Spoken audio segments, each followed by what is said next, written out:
Just after her 12th birthday, she was sent off to be married, only to run into monsters along the way. The coachman fled completely, leaving the girl alone and trembling with fear. Just when her husband-to-be was nowhere in sight, she was about to become a snack for the monsters. That would not do. Suddenly, a gas canister lying not far away caught her attention. Letitia was stunned. Something this modern shouldn't exist here, should it? But the situation was dire, leaving her no time to think it over. She picked up a canister and hurled it straight at the fire. A massive explosion followed, and the monsters that had been rampaging moments ago were instantly wiped out. Ah, the human girl can use magic. Go find the demon lord and have him kill her. Hearing this, Letitia looked around anxiously. Surely there wasn't really a demon lord nearby. She turned around, and sure enough, saw a minotaur-like creature staring at her. Fortunately, he seemed to be one of the good ones, for he drew his sword and swiftly finished off the rest of the monsters. But watching the bloody scene unfold, the girl felt completely overwhelmed. She wanted to run, yet her legs wouldn't move. Little did she know, the boy in front of her was the very husband she was meant to spend her life with. The boy's name was Erdan, the feared monster lord known far and wide, who ruled his own territory and wore a mask every single day. Rumor had it that he was hideously ugly and had a taste for human flesh, but that rumor wasn't true. In reality, he was a 15-year-old boy, handsome, devoted to his wife, ambitious and capable. Kind-hearted, he had once saved a man's life, and out of gratitude, the man promised to marry his daughter to him. But saddled with the title of monster, what girl would ever agree to marry him? So the man hatched a scheme and sent off the niece he was fostering instead. Letitia had lost both her parents and had been living off her uncle's charity, so she had no say in the matter. And she wasn't an ordinary girl either. She still carried the memories of her past life. In that life, she had been a high school student who was burned alive. If anyone discovered this secret, she would be condemned as a witch and executed. So marrying in her cousin's place was her only way out. After being brought into the castle, even though everyone treated her kindly, Letitia couldn't shake her fear. Lying awake at night, she wondered what fate awaited her. Would she be eaten or offered up as a sacrifice? With these thoughts swirling in her mind, she got out of bed and decided to run away. While dodging a passing servant, she failed to notice Erdan standing right behind her. On their wedding night, she tried to flee, but her clever husband saw right through her plan to escape. Strangely, the boy wasn't angry. Instead, he led her to the gate and told her to head to the stables from there. He'd have the stable hand take her south, and she'd better hurry, so as not to interrupt his storybook reading. This left Letitia at a loss. She wanted to stay, after all. She had nowhere else to go.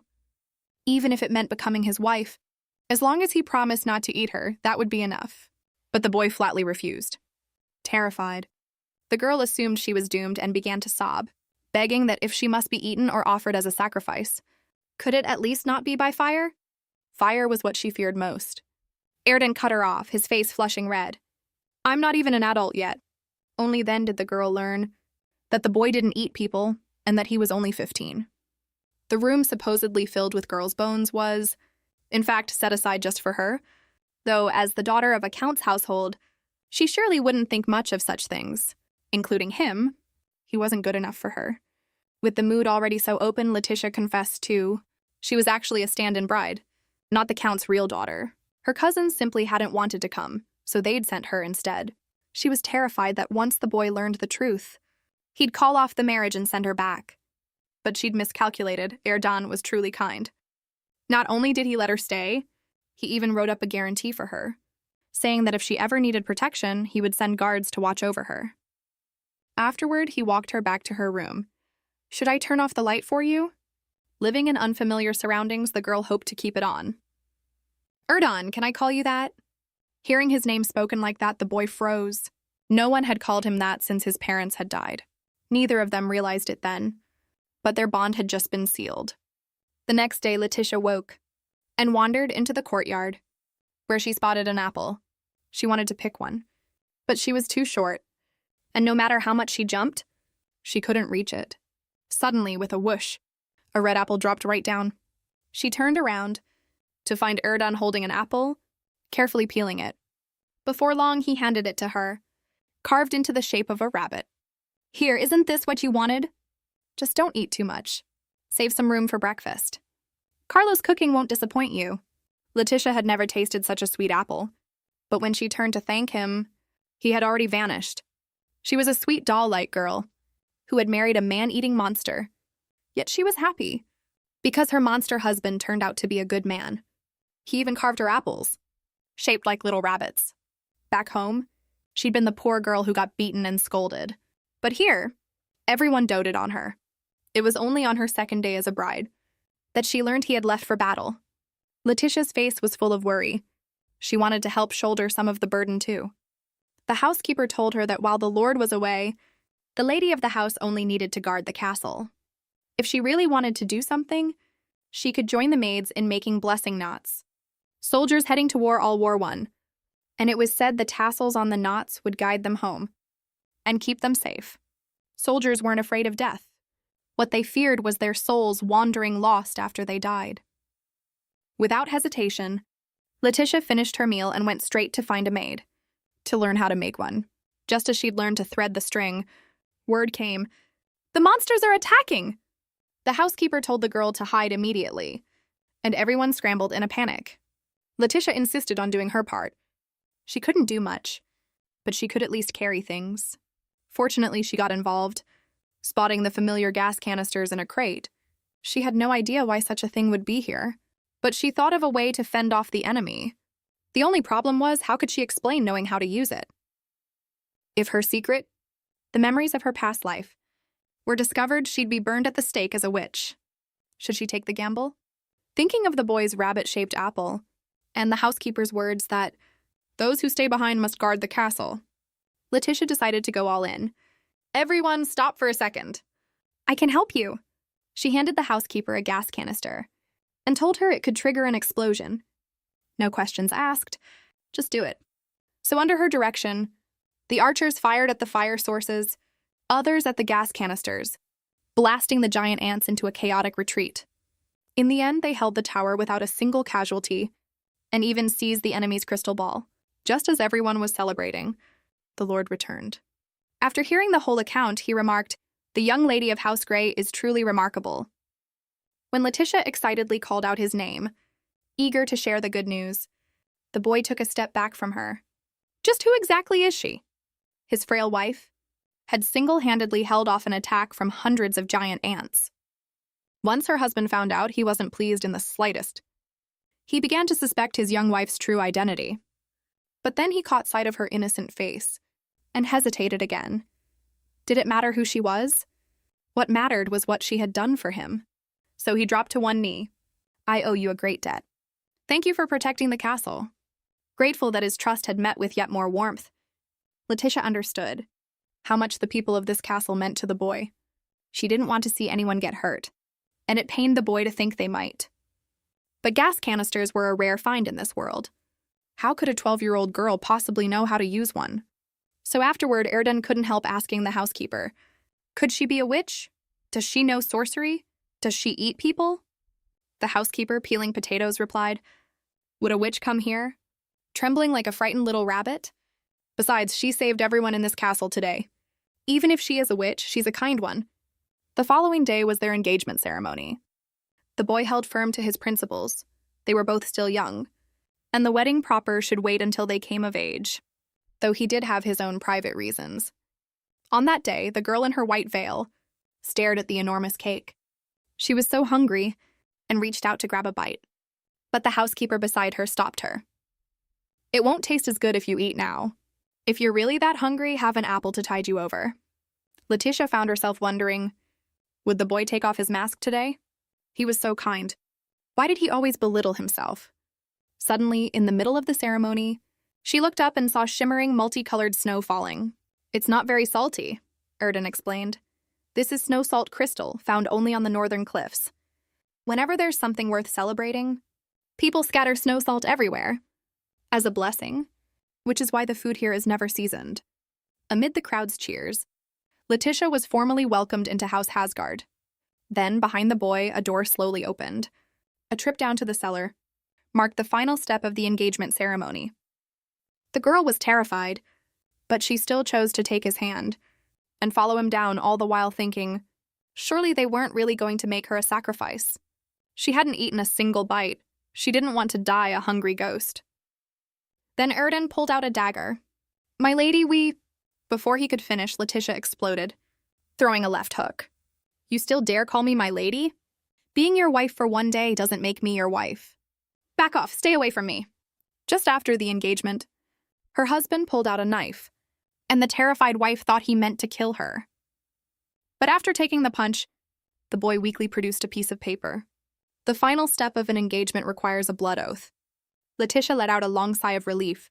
She'd been constantly afraid that her current happiness was fake, and that sooner or later she'd end up a sacrifice. After she went along with it, her eyes suddenly went wide.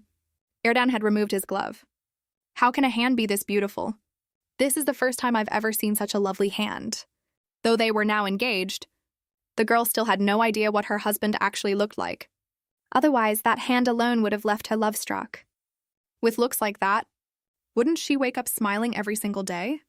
And once the contract was signed, it was time for full disclosure. The boy took the girl to the treasury and showed her the statues of his parents who had died at the hands of demons, along with a book he had painstakingly studied. There, Letitia learned of the boy's dream. He wanted to decipher this book because it described how to conquer demons.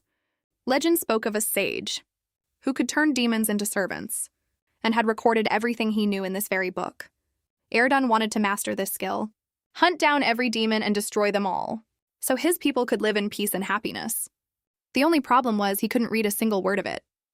Curious, the girl opened it up and was shocked to find it was written entirely in Chinese characters. She was stunned. The boy, however, broke into a smile. Of course it made sense to consult his clever little wife. He hadn't expected she'd turn out to be the sage hidden among mortals. Watching the boy shower her with praise, Letitia didn't want to deceive him, and the truth slipped out. "I really am not a sage. The writing in this book is something I used in my past life. I actually have the memories of a previous life." Hearing this, the boy, who had been so excited a moment ago, suddenly turned cold and asked whether she told anyone else. Only after hearing that she hadn't did, his tone softened. "Good, keep it a secret. If anything happens, I'll protect you too. But since that's the case, it's only fair I share a secret of my own." Letitia quickly said there was no need, but warmth flooded through her all the same. His trust and gentleness moved her more than she expected. Just then, a crystal ball caught her eye. On the day she married in, she'd tried to run from the wedding, and failed, and ended up falling for the man instead. But right after they got engaged, her husband announced he had to leave on a long journey, with no set date for his return. Letitia was heartbroken, but she said nothing, because after hearing his story, she knew that trying to make him stay would be pointless. His parents had died at the hands of demons, and he loved the people around him so deeply that he was determined to decipher the book that could conquer them. On the day he finally wiped out every last demon, he wanted to give everyone a stable, happy world, and for that he needed to find the missing part of the book. He'd already arranged everything for after he left. The crystal ball he'd obtained was, in fact, a treasure every territory possessed. With it, he could make his own land vanish from people's sight and memory, so there'd be no fear of enemies sneaking in while he was away. As for Letitia, she was free to leave whenever she wished, or stay if she wished. Once she came of age, he would release her from the marriage anyway. After all, looking like a monster the way he did, what right did he have to bind someone else's whole life to his? It sounded like a flawless plan, except for one thing he hadn't accounted for. The girl already had feelings for him. But love was never about holding on. It was about letting go and respect. Even though it hurt terribly, Letitia told Erden, "Please be sure to bring back the missing part of the book. I'll do everything I can to help you too." The next day, the boy set off without even eating breakfast. Watching him say goodbye to the housekeepers, the girl turned and ran off. She went back to her room, found the blessing knot she'd worked so hard to make, and when she saw him again, her eyes were steady and resolute. "I'll wait for you here in the castle. Take this. I hope it helps guide you home." Afterward, Erden led his troops away, and the housekeeper began casting a spell in her room to hide the castle. Letitia stood on the wall watching the boy's retreating figure, wanting to call out his name one more time. After all, there was no telling when they'd meet again after this parting. But before she could even get out Erden, the castle vanished in an instant. Perhaps it was some kind of connection between them, because the boy turned his head just then, staring at the empty distance. The soldiers worried they might forget the castle too, but Erden said it wouldn't happen. He would remember it forever. 7 years flew by. They had both still been minors when they got engaged. Now they were fully grown adults. During those 7 years, the two of them had lived apart, one guarding the castle, waiting for him to return, the other traveling the world in pursuit of his dream. But nobody could have predicted that when the boy left, he'd use the crystal ball to hide the castle from view, keeping their old enemies from finding it and launching a surprise attack. As the spell's power was about to run out, the enemies Erden had once defeated returned to reclaim this land. They still remembered the castle, and they'd come prepared for revenge. Fortunately, Letitia happened to overhear about this while out in town, and rushed back to strategize with the housekeepers. But the housekeeper suddenly said, "My lady, you matter more to us than you know. Protecting you is our duty and our responsibility. So please promise us, if things get dangerous, you'll run immediately." The girl objected at once. That would be abandoning them, and she couldn't do that. But the housekeeper broke down in tears. "Master Erden hasn't sent word in so long. We can't afford to lose you too. The castle can be rebuilt if it's destroyed, but we must keep you safe." For some reason, the words the boy had said before he left surfaced in Letitia's mind. This world has so many kind people in it. I want to clear away the evil for them, so they can live a stable, happy life. She felt she finally understood what he meant. Just then the alarm sounded, and as the crystal ball shattered, the castle began emerging from the mist. The enemies who had been lying in wait nearby were thrilled. "Everyone, take your positions. Prepare for battle." But upon seeing Letitia, their leader was momentarily confused. Where had the monster lord gone? Still, he quickly reasoned that without Erden around, this was the perfect opportunity, since there'd be no one strong enough to withstand them. He gave the order, and his men swarmed forward. The two sides clashed in a life-or-death struggle. But with the numbers so lopsided, before long, Letitia's side began to falter. The girl ordered everyone to retreat through the secret passage, while she stayed behind on the wall, covering them with a crossbow, her fingers already bleeding, though she paid it no mind. Suddenly, a dragon shot out of the sky. Letitia stared ahead in disbelief. He had come back. With Erden's support, the couple fought side by side, and Letitia split the enemy leader's skull clean in two. Afterwards, she forgot everything else around her. "I've finally waited for you. That pause button I hit years ago. I can finally press play again." The girl woke up to find a monster sleeping right beside her, and instead of being afraid, she reached out to touch him, because this was the husband she had waited 7 years for. She noticed the bandages on his body, along with the wound she herself had carefully dressed, and Letitia was now certain he had really come back, carrying with him that same familiar warmth. But the moment her hand brushed against his mask, her wrist was suddenly caught in a firm grip. He pulled her down beneath him, and for the first time in 7 years, with only a thin veil between them, they looked at each other with true intent. Not until Erden snapped out of it did he say, "I'm so sorry. Even in my sleep, I can't afford to let my guard down." But the girl's flushed cheeks gave away, the way her heart had been stirred. The boy suddenly brought up the night before. He'd been out of line then, embracing his wife in front of everyone, but he'd simply been too overwhelmed with emotion. He had assumed she'd long since left the castle, never expecting to see her again, let alone hear that she'd single-handedly wiped out an army of 100 enemy soldiers. She really had become extraordinarily strong. Letitia, embarrassed by the praise, explained it was all thanks to the inspiration she'd gotten from the book on conquering demons. And speaking of the book, reminded Erden that he'd stayed up all night watching over her, just to be the first to tell her he'd found the second half of the book and brought it back. They'd been separated 7 years for this book, and now they finally had it in hand. "Erden, thank you so much. I'll do everything I can to help you." With that, she took hold of his hand, standing firmly by his side, just as she had the day he'd left 7 years before. Looking deep into his own heart, Erden suddenly realized that over these 7 years, a certain pair of clear, bright eyes had never left his mind, and he found himself unable to hold back. "My lady!" But an urgent call from outside the door interrupted them, and the two of them jumped apart in a flash. A guard reported, exasperated. "That thing is throwing another tantrum." It turned out the dragon they'd seen soaring through the sky the day before hadn't actually been fully tamed yet. It would eat, but it wouldn't listen. Watching the little dragon growling and whimpering, Letitia felt an odd sense of familiarity. It reminded her of a cat she used to feed, one that hated being locked in a cage. Maybe this baby dragon felt the same way. She suggested to Erden that they try opening the iron cage, and headed toward the little dragon. Just as the dragon opened its huge mouth to snap at her, she pulled out a cat teaser toy and started playing with it instead. The dragon, which had been baring its teeth moments ago, turned docile in an instant. The girl's idea had come from that cat she used to feed. She felt they were alike, both craving freedom, unwilling to be caged. So when she had the cage opened, the young dragon not only didn't hurt her, but curled up beside her like an adorable pet. Erdan, watching from the side, was completely dumbfounded. Wow, his wife really was something else.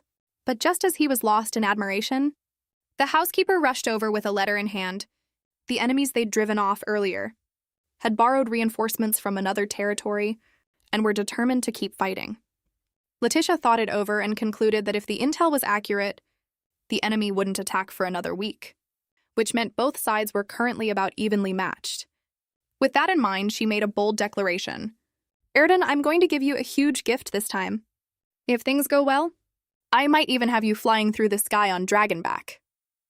So the next day, Letitia took the cat teaser and set about distracting the young dragon, while the housekeeper carried the saddle behind her, waiting for the right moment. But the girl had clearly underestimated the dragon's intelligence. One dodge and all their effort went to waste. Just then Erden walked over, having heard that she'd skipped meals trying to train the dragon, and wanted to know how it was going.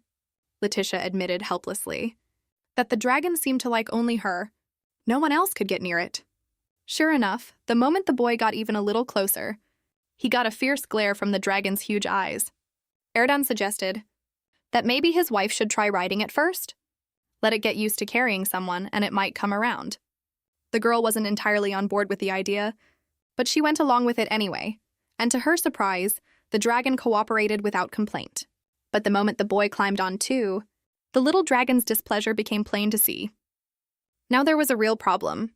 If his wife had to be present at all, then I'll have to bring you along to the battlefield with me. He didn't want that, since it was far too dangerous. As he spoke, he reached over to help Letitia down off the dragon, and the young dragon's eyes turned savage, its tail swinging toward the boy, clearly meaning to send him crashing to the ground, forgetting that the girl was still in his arms. Just as the two of them were about to be sent sprawling, Letitia suddenly thought of the wall slam from the night before. Doing something like that in front of everyone wouldn't be a good look. With that thought, she grabbed his hand, shoved him out of the way with all her strength just before the fall, and shouted for him not to worry, letting herself take the full impact of hitting the ground. Erdan, having been thrown aside, froze in place, shoved away by his own wife. He burst into tears. It was all because he was too ugly, and that's why his wife had rejected him. Watching the boy fall silent, Letitia immediately regretted it. Had she been wrong to push him away? She tried to make amends, rushing over to ask if he was all right, only to be cut off coldly. The boy said he had something to attend to and walked away, his lonely figure disappearing down the dim tunnel, while he kept repeating to himself, "It's fine. There's no reason to be upset over something this small. This is exactly what I expected." Yet somehow Erden kept thinking about their long-awaited reunion embrace, and that unexpected wall slam. In his heart, he clearly wanted to be closer to her, but he kept the feelings that had begun to bloom locked tightly away. As far as he was concerned, nobody could ever love a monster like him. Just then, a pair of hands reached out toward him. "Erden, you're not a monster." It was Letitia, who somehow seemed to have read his mind. Even with the mask covering his face, even for just an instant, she'd clearly sensed that she'd hurt him, and she knew she had to chase after him, to explain that she didn't care what he looked like, that she wouldn't be afraid of him no matter what. If something like that wall slam happened again, people would surely give them strange looks. But as she spoke, "I don't dislike you one bit. Not only do I not dislike you, I actually kind of..." But before she could finish, the boy dropped to his knees. "Can you say that again?" "Say it again, that you don't dislike me at all." He pressed his forehead against the back of her hand. He'd told himself he wouldn't let others' opinions dictate his emotions. But in that moment, he felt truly redeemed. Afterward, he reminded the girl that they were, after all, legally married, so a little physical contact wouldn't raise any eyebrows. Only then did Letitia realize, belatedly, how she'd forgotten that fact. Embarrassed, she quickly changed the subject and asked what he'd been on his way to do. "I'm drafting the divorce papers for my lady and me. You're an adult now, and I promised that once you came of age, I'd release you from our engagement." Hearing this, the girl was stunned. It was always the same. Every time she took a step closer, he took a step back. While she was dreaming of their future together, he was preparing to leave. After a long silence, she finally spoke. "I have one condition." Because he thought himself too ugly. He believed he didn't deserve to be loved. And so even after they gotten engaged, he'd been planning all along to set her free once she came of age. But Letitia had waited 7 years for him, and had assumed that when they were reunited, they'd finally get their happy future together. She never imagined he'd been quietly planning to leave. Still, she said nothing about it, only asking that going forward, she be allowed to join him on the battlefield against their enemies. So the next day, the two of them soared over the enemy's patrol on Dragonback. The moment the soldiers spotted Letitia, they were terrified. They'd already heard that a witch had single-handedly wiped out their 100-man unit, even splitting their strongest golem in two, and now here was that same witch right in front of them, riding a dragon, shouting a warning, "I'm here to bring down your lord. If you don't want to die, run now. If I lose my temper, I might end up hurting innocent bystanders too." With her hearty laughter ringing out, the soldiers panicked. They were already scared enough, and this was more than enough reason to flee. The instant they scattered, Erden quietly led his own troops in and, without any resistance, seized control of every checkpoint in and out of the castle. This was exactly Letitia's plan. Scare off the guards first, then go straight for the head of the snake, and finally take the castle's crystal ball. While drawing up the plan, though, Erden voiced his confusion. "Why do you want to take part in this campaign?" Looking him straight in the eye, she said firmly, "I want to know what I'm capable of, and I want to see the truth that's still hidden from me." Erden warned her that beneath the truth might lie something ugly. The girl only smiled. She would embrace the truth, whatever it turned out to be. Afterward, they tracked down the enemy lord, and to their astonishment, before they'd even lifted a finger, he surrendered on the spot. My lord," he offered of his own accord to lead them down to the cellar to retrieve the crystal ball. Though the two of them suspected it couldn't possibly be this easy, surely there was a trap waiting. They followed him anyway, making their way down to the cellar and crossing a pool of molten rock. The lord pulled out a single glowing eye and, after much hesitation, handed it to Erden. The instant the boy took hold of it, a surge of power shot straight up through the crown of his head. It turned out this crystal ball's power was to dispel all magic. The boy drew his blade and struck down the lord, but his mask cracked with a snap, and right there in front of the girl, it shattered completely into pieces. But Erden roared, Don't come near me!" His monster of a husband's mask had broken, and the girl had once said that even seeing his ugly face wouldn't make her dislike or leave him. But when the moment actually came, something in her changed. "Who are you? What have you done with my husband?" The boy was baffled. Covering his face, he insisted he was too ugly, and had frightened his lady, edging closer to prove who he really was. "My lady, I really am Erden. I know it's hard to accept, after all. My face is covered in boils, and I'm bald besides." Looking at the soft, shy young man before her, Letitia was utterly confused. Why did he look nothing like the way he'd described himself? Yet this only strengthened the resolve in her heart. "I'm staying here for the rest of my life. And don't you dare think I'm just chasing a pretty face." She wanted, quite earnestly, to tell him, "You're not ugly at all. You're the most..." But before she could finish the sentence, a splitting headache hit her, and she blacked out. In her daze, a voice rang out, "Say no more. This is an ancient curse.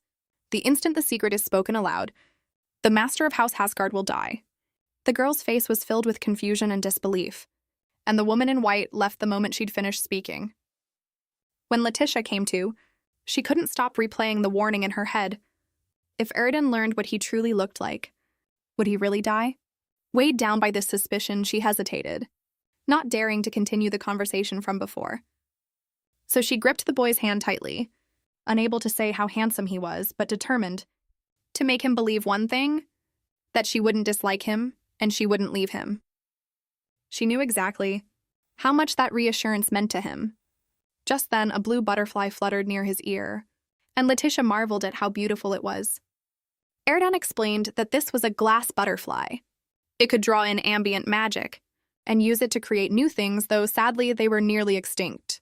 Suddenly, the girl noticed a blue glow coming from an opening up ahead, the same color as the butterfly, and curiosity drew the two of them toward it, only to freeze in place once they got there. Thousands upon thousands of butterflies were trapped in cages. It turned out they weren't extinct at all. The enemy had been capturing them to use as tools. Seeing the butterflies scattered and broken on the ground, the girl's heart ached, and without hesitation she broke open the chains. In an instant, a swirling cloud of butterflies surrounded the two of them. They should be able to find their way home, right? Let's go home too. With her red hair and black clothes, and the blue butterflies as company, Erdan found himself momentarily entranced, reaching his hand toward her. There he stood, 8-pack abs and all, yet with a face as soft as a baby's, though the boy still wasn't satisfied. Because of the curse he carried, every time he looked into a mirror, all he saw was a face covered in boils, which was why he'd worn a mask every day, and called himself a monster. But today, for the first time, someone had told him he wasn't one, and in that moment something in him stirred. Her smile had always been the medicine that soothed his heart. But the closer he wanted to get, the more he kept telling himself, "It's because she's too good for me, that I need to hurry up and divorce her. Someone as ugly as me?" Still, he remembered what his mother used to tell him as a child. The person who can truly see you will always stay by your side. No matter what you look like, they won't hold it against you. Those words gave Erdan a flicker of hope. Maybe, just maybe, he could spend his whole life at his wife's side after all. Little did he know Letitia's mind, at that very moment, was equally unable to focus on her reading, filled entirely with thoughts of him. She kept marveling at how handsome he was, while also suspecting herself. Could it be that she only liked him for his face? After turning the question over for a good while, the girl was certain. It was back when he'd felt for her, sold off the way she had been, and carefully peeled her that apple, that a seed had already taken root in her heart. But Erdan was busy drafting divorce papers.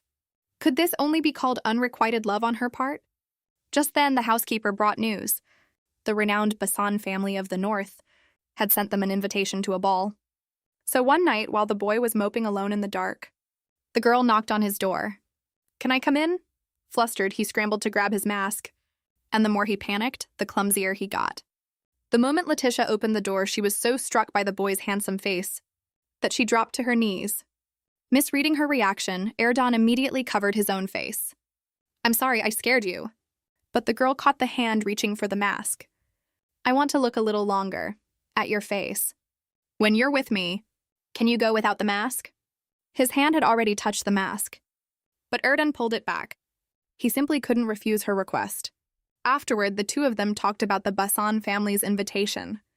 It seemed their castle had been attracting too much attention lately, taking down demon leaders and conquering an entire city, which had drawn the notice of their peers, though this kind of social gathering could indeed prove useful for gathering intelligence. With that in mind, the couple decided to attend.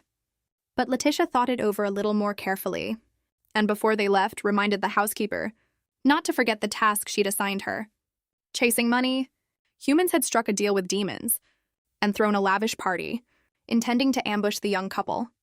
But they had miscalculated. Although the boy was breathtakingly handsome and hopelessly naive, his little wife possessed both beauty and brains, and still carried the memories of a corporate drone from the 21st century in her past life. So with just a little extra thought, she quickly realized something was off about their peer's invitation. Then, hearing the boy mention that demons these days all love to frequent a place called the Crystal Palace, Letitia decided without hesitation to take Erdan there to see for themselves. Perhaps that would confirm her suspicions. When their carriage stopped by a stretch of water, the driver told them to walk straight across the lake's surface until they reached the tree at its center, and that was where they'd find the Crystal Palace. The two of them were more than a little puzzled. Who could have imagined such a thing? And once they reached the base of the tree, a mysterious force pulled them downward.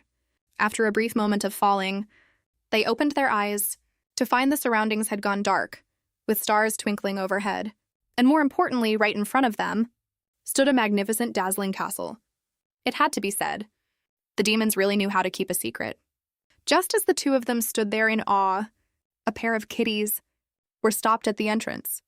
The doorman didn't think much of the gift they'd brought. Other demons showed up with candy bars or bottled water. What on earth was this thing they'd brought? Just a scrap of rusted metal. Beside him, Letitia's eyes nearly bulged out of her head.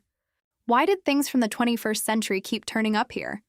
But their most pressing problem now was that they didn't have a proper gift at all, which meant they wouldn't even get through the door. After a moment's thought, she said, "If I show you how this thing works, will you let us in?" She then had the kitty couple stand together, and with a click, the Catman was outraged. Was this some kind of attack? But the girl produced a piece of paper, and moments later, their likenesses appeared on it. Everyone knows this trick as a Polaroid. Seeing this, the doorman gave a deep bow, not only letting Letitia through, but also escorting her to a VIP box. From the way he talked, it seemed 21st century culture had become something demons here were eager to study.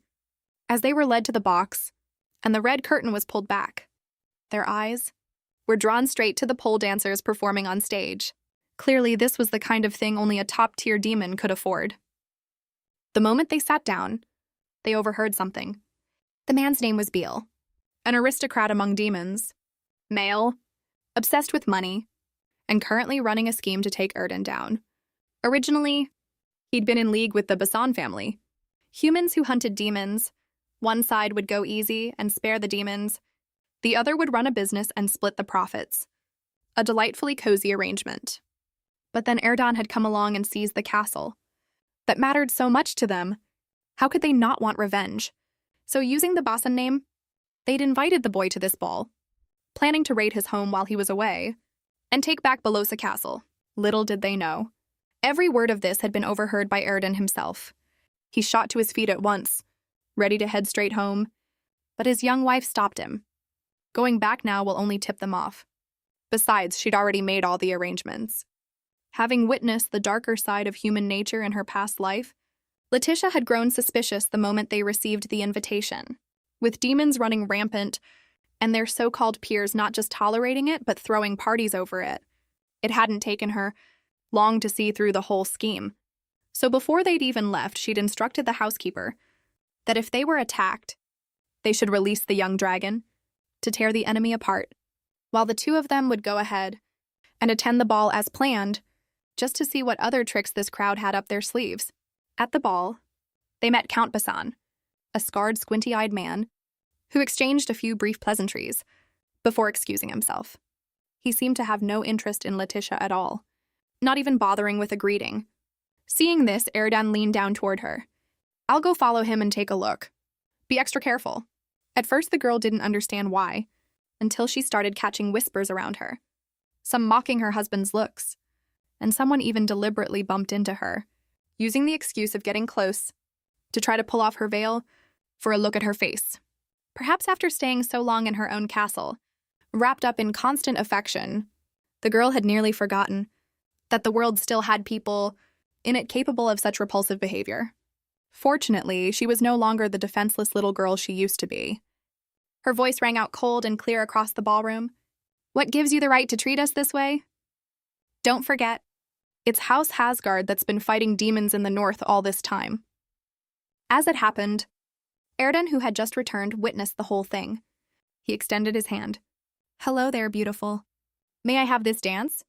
As the music swept them into motion, they spun and leapt together, and the next moment he pulled her firmly into his arms. "Shh, should we find somewhere more private?" She had died, only to be reborn, carrying the memories of her past life into a world where humans and demons coexisted, never expecting to find gas canisters, Polaroids, and candy bars here of all places. And these very relics of the 21st century had become the demons' most prized treasures, known here as high civilization. As it turned out, there was a rift between our world and this one, Anything that went missing on our side had fallen through that rift into this other world. Even a cheap 5-cent lollipop you'd never look twice at back home could sell here for the equivalent of 50 billion. Once the girl discovered this secret, an idea began to form in her mind. Make money off the demons and become the very capitalist who kept them under her thumb. So before the ball had even ended, the two of them secretly followed Count Basan as he slipped away, down to the cellar, where they confirmed that he really was doing business with demons, and that after their scheme to sabotage House Hasgard had failed, he planned to have this man win the girl over instead. Letitia thought this was a perfect opportunity, so rather than wait for the man to come to her, she took the initiative first. Don't you want to make even more money? My earning power is no worse than Beale's. Not only do I have the legendary dragon, I also know everything about the high civilization the demons are so eager to learn about. She offered him a position as a double agent, promising even greater rewards. Basan hesitated. The girl was awfully bold. But he agreed in the end. Why turn down money when it's on the table? Afterward, though, Letitia ran into a snag. How exactly was she supposed to make money? More specifically, how could she cut into Beale's business at the Crystal Palace? Those discarded 21st century items weren't something she could just stumble upon whenever she pleased. With no leads to go on, she turned to reading, and a single line in the book gave her sudden inspiration. She immediately boarded her personal dragon jet and flew to Belosa Castle, the territory they'd conquered earlier, found a door, and after feeling around it for a while, finally spotted a small inscription in the corner. Speak the emergency password to open. Letitia had no idea what the password could be, so she tried muttering, "Open sesame." The instant the words left her mouth, the stones began cracking apart one after another, until they'd all fallen away, and a genuine door stood before her. The girl was stunned. She quickly followed the book's instructions, and shouted loudly, "I want an iced Americano!" The next moment, there came a whoosh. This was a magical door.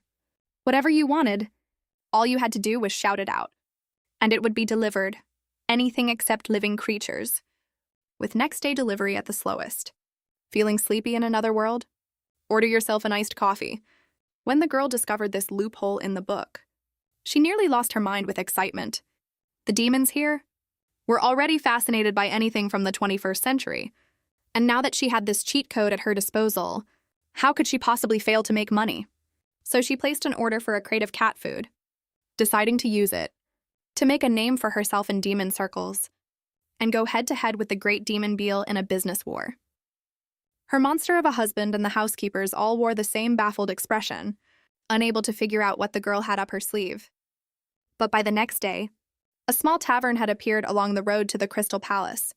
Letitia declared boldly, "Today's the perfect day to swindle some demons." The housekeeper wasn't so confident. Will the desert cats really come? They're famously picky even among demons. The girl only smiled. Oh, they'll come! Sure enough, when two cat demons rode past on their way to the Crystal Palace, they caught a whiff of a scent both foreign and, somehow like destiny calling, they stopped the carriage at once. Should we take a look inside? And homed in on the little tavern. Sneaking in, they wondered, pole dancing? No, this hauntingly delicious scent was exactly what they'd been searching for. When the two bowls of soup were set down in front of them, they hesitated. It didn't look particularly appetizing, but driven by curiosity, they took a small sip, and their cat eyes went wide in an instant. This meow soup was almost too meowvelous for words. In all their meow years alive, they'd never tasted anything so meowderful. They left without even taking their change, rushing off to spread the news at the Crystal Palace. For 6 straight days after that, the tavern was packed with cats, going from unlimited servings at first to a reservation system, then finally to membership only. The money just kept rolling in. But on the 8th day, Letitia posted a notice, temporarily closed. The housekeepers were confused. Business was booming. So why shut down? The girl only smiled. It was all to put pressure on Beale. Then she stayed closed for a solid 6 days, before finally telling a pair of cats she happened to run into, who'd come to check whether the shop had reopened, that they'd be back in business tomorrow, though the meow soup would be limited to just 100 bowls. If they went and spread the word at the Crystal Palace, she'd even reserve VIP seating for them. Even if there was a long line the next day, they'd be guaranteed a spot. In an instant, vanity took hold of the cats. The demon world felines had never tasted anything so good, and this mouth-watering broth, mixed with cat food alone, was enough to send them into a frenzy. Having gone a whole week without a taste, they showed up to line up before opening day had even properly begun, foregoing sleep entirely. When they finally reached the front of the line only to be told the soup had sold out, the little cat demons were furious. Their sharp claws raked at the walls. They howled for more soup, and some even came to blows with fellow cats, who'd made it further up the line, all for the sake of a single mouthful of that cat food broth. Letitia herself was stunned by the scene. She told the housekeeper to shut the doors immediately. Things had gotten far too dangerous. Just then, a voice sounded from behind her, asking whether she'd been trying to get the cats addicted to the soup, because if so, she'd certainly succeeded. Still, the demon race's emotions ran thick with dark magic, which was why the Crystal Palace had always rationed its ingredients too. With that, he flung open his cloak. "Looks like this is your first time doing business with demons, isn't it?" The moment they saw Beale, the housekeepers urged their lady to run. But Letitia didn't so much as flinch. She'd waited for him this long, and he'd finally come. The truth was, Beale really had felt the pressure. At first, the girls' tavern hadn't done much damage to his business, but this scarcity marketing tactic of hers had left the Crystal Palace completely empty. Since cats were his primary customer base, he really couldn't put off meeting this girl any longer. So, after confirming that Letitia was indeed the shop's owner, he barked, "Wrap her up, we're taking her with us," and hoisted his sack over his shoulder, ready to leave with the girl in tow. The housekeepers couldn't just stand by and watch their lady get kidnapped, but they were simply no match for Beale. A mere flick of his little finger was enough to knock them senseless. Meanwhile, on the other side of things, Erdan was busy bottle-feeding babies while drafting divorce papers. The babies were a whole batch of stone golem infants, hatched from the stone golem incubator the girl had made. With their 2 territories now short on manpower, Letitia had thought it best to raise some little golems to grow up and defend the castle. And so the stone golems had gained a father and mother. To help out, Erdan had even summoned a friend over to help with the feeding so that while his wife earned their keep, he could stay home and handle childcare. But when his friend learned he was writing a divorce letter, he was baffled. The two of them seemed so happy together. Why on earth would they get divorced? Erdan's expression turned somber. "I don't think I deserve her." His friend asked whether he'd really thought this through. After all, whenever the two of them looked at each other, their eyes were clearly full of longing. Erdan hesitated. Just then the housekeeper came rushing in. "My lord, my lady's been taken by Beale. His wife kidnapped by a demon." He burst into tears of panic, blaming himself for writing the divorce letter too slowly and putting his lady in danger. But as it turned out, he'd been worrying more than necessary. When the demon tossed the girl onto a sofa and untied the sack, everything suddenly went dark before his eyes, followed by a viciously satisfied voice. "How about that? My eye-gouging skills are second to none." Beale was mortified. How dare some low-level demon ambush him? Beside him, his little piggy corrected the record. "She's not a demon, she's human." At that moment, Letitia was looking for a chance to slip away. Everyone knew demons were master manipulators, so she tried her best to avoid eye contact. But Beale seized her, staring straight into her eyes, and boasted that within 10 seconds, this mere human would be groveling at his feet, like a submissive little dog. He had Piggy start the countdown. Sure enough, as the seconds ticked by, Letitia felt a strange urge welling up inside her, and she could hardly hold back the words on the tip of her tongue. When the count reached 1, Beale heard her say, "You're really quite hideous." He stood frozen for 3 full seconds before it clicked. Was this girl saying he was ugly? He didn't believe it and asked her to repeat herself. "I said, 'You're hideous.'" The girl said it without a shred of hesitation. He still refused to believe it, and had Piggy start the countdown again. He wanted to try his charm spell one more time. At that moment, Letitia's heart remained perfectly calm. "You're hideous! Hideous, hideous, hideous!" Because in her eyes, only her precious husband could ever be called handsome. Utterly defeated, Beale gave up and instead turned to discussing business with her, offering 1,000,000,000 for the recipe to her meow soup. Letitia calmly took a sip of her tea. "No deal. Your offer isn't tempting in the slightest." This genuinely infuriated Beale, and then he noticed something else. His own Piggy was pouring the girl tea. He got even angrier and demanded to know what Piggy thought he was doing. Piggy, being the clever pig that he was, replied, "She doesn't seem like an ordinary person," so just as the demon looked ready to have a stroke, Letitia felt a pang of sympathy and gave Beale a free lesson, telling him that money was merely a tool, that running a business and building an enterprise weren't the same thing, and that being too fixated on money would only hold him back from ever truly growing his business. Just then, an urgent report came in from outside. A dragon had broken into the castle. Letitia rushed straight out onto the balcony to see her monster of a husband flying in on Dragonback to rescue her. The young dragon was an adorable little thing in front of its mother, but with its mother kidnapped by a villain, it had become a merciless fire-breathing beast. At the sight of the dragon, Beale's face changed instantly, and he demanded to know just who exactly this girl was. Letitia turned the question back on him instead. And what exactly was his goal? Extorting humans, then doing business with demons. To make even more money? The thing was, he had no idea how to actually grow a business the right way. She even started poaching his staff right in front of him, asking Piggy how his benefits were at his current job, learning that, aside from room and board, there was no insurance and no paid holidays. Her eyes turned sharp. "Do you realize you're being exploited? Your contract is completely unfair. Come work for me instead. I promise you a better life." Piggy, on the verge of tears, was tempted. Beale panicked, telling the girl not to fill his pig's head with strange ideas, and reminding her that a demon contract, once signed, lasts a lifetime. "Give me back my pig right now." As the two of them tugged back and forth, the young dragon, watching from above, grew fiercely jealous and let out a wail. How dare someone else hold its mother? Once they'd finally wrestled Piggy back, Beale grabbed the girl's wrist. "Come here, I'm taking you hostage." That was a mistake. Both the devoted husband and the mama's boy dragon lost it at once. "How dare you grab her wrist? I'll roast you, I'll roast you, I'll roast you." Seeing the man completely lose his composure at the sight of fire, Letitia knew her chance had come. She stepped up onto a ledge. "This place is so boring. If you still want to talk business with me, come see me properly next time. Not by kidnapping me." With that, she let herself fall backward, flames roaring behind her. The man stood there, stunned.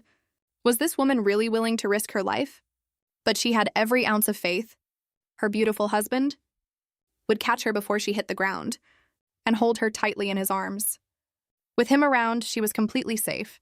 Afterward, they returned to their territory, and the housekeepers finally breathed a sigh of relief, though they were still worried. The demon might have corrupted their lady's soul somehow. Erden, however, said firmly that he hadn't. The moment their eyes had met, he'd already been certain. Those eyes, so full of warmth and mischief, could only belong to his lady.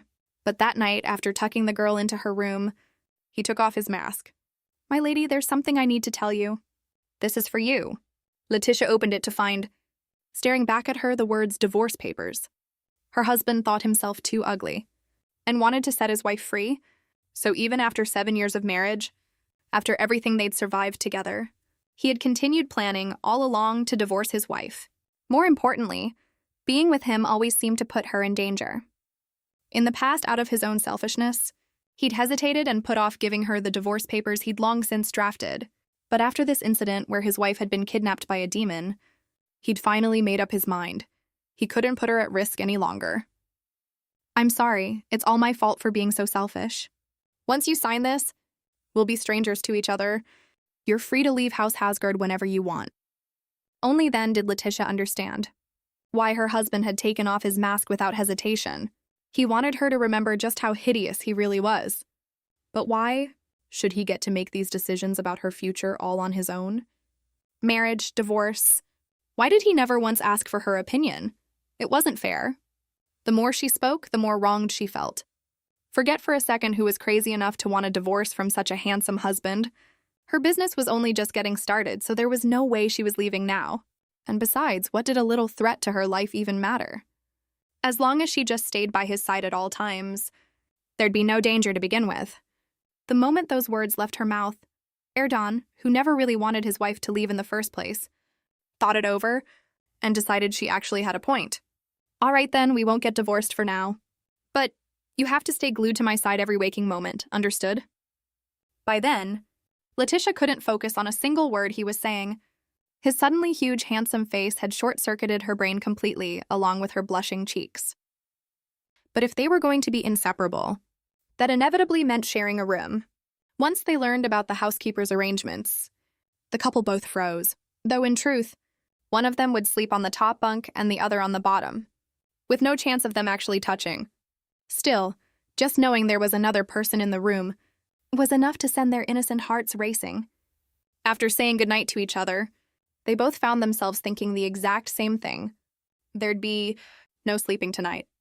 With the divorce question set aside for the time being, Letitia turned her attention back to bringing down Beale. She'd already laid the groundwork with her Meow soup. Drawing away the Crystal Palace's core customer base, now she planned to drain his entire fortune too. To lure him in, she stopped accepting old gold coins for the soup, switching instead to virtual coins conjured from the demon's own contract papers. One contract equaled one coin equaled one bowl of soup, and anyone without a contract could buy new coins with old gold. This drove up the commercial value of the coins, while devaluing the gold in Beale's hands. A man who loved money as much as he did couldn't possibly sit still. And sure enough, within days, he came knocking. He showed up dressed like some kind of aging seductress, all in an effort to lure a married woman, only to find, much to his displeasure, that her husband was there too. He especially remembered their last encounter, when this guy had ridden in on a fire-breathing dragon and destroyed half his estate, costing him no small amount of money. It still stung just thinking about it. But Erden only had one thing to say. Destroying your house was letting you off easy. You kidnapped my wife. I'd love nothing more than to rip your tongue out right now. Just as the two of them looked ready to come to blows, Letitia quickly stepped in to stop them, telling Beale to come down from the sky already. She'd been waiting for him for ages. She'd assumed they could finally have a proper conversation. But for every word out of Beale's mouth, Erden fired back 10. It was only then that Letitia realized her oversight. Her husband's parents had both died at the hands of demons, and here he was, forced to sit through her doing business with one. Of course he'd be on edge. She'd overlooked that entirely. Realizing this, she suggested that if he didn't want to look at Beale, he could just wait outside for her. But her tender-hearted husband misunderstood, thinking his wife was trying to get rid of him, and looked utterly pitiful, tears welling up in his eyes. Beale, sensing something was off, remarked, "Why does this ugly monster hold such hostility toward me? Did we have some kind of falling out with demons before?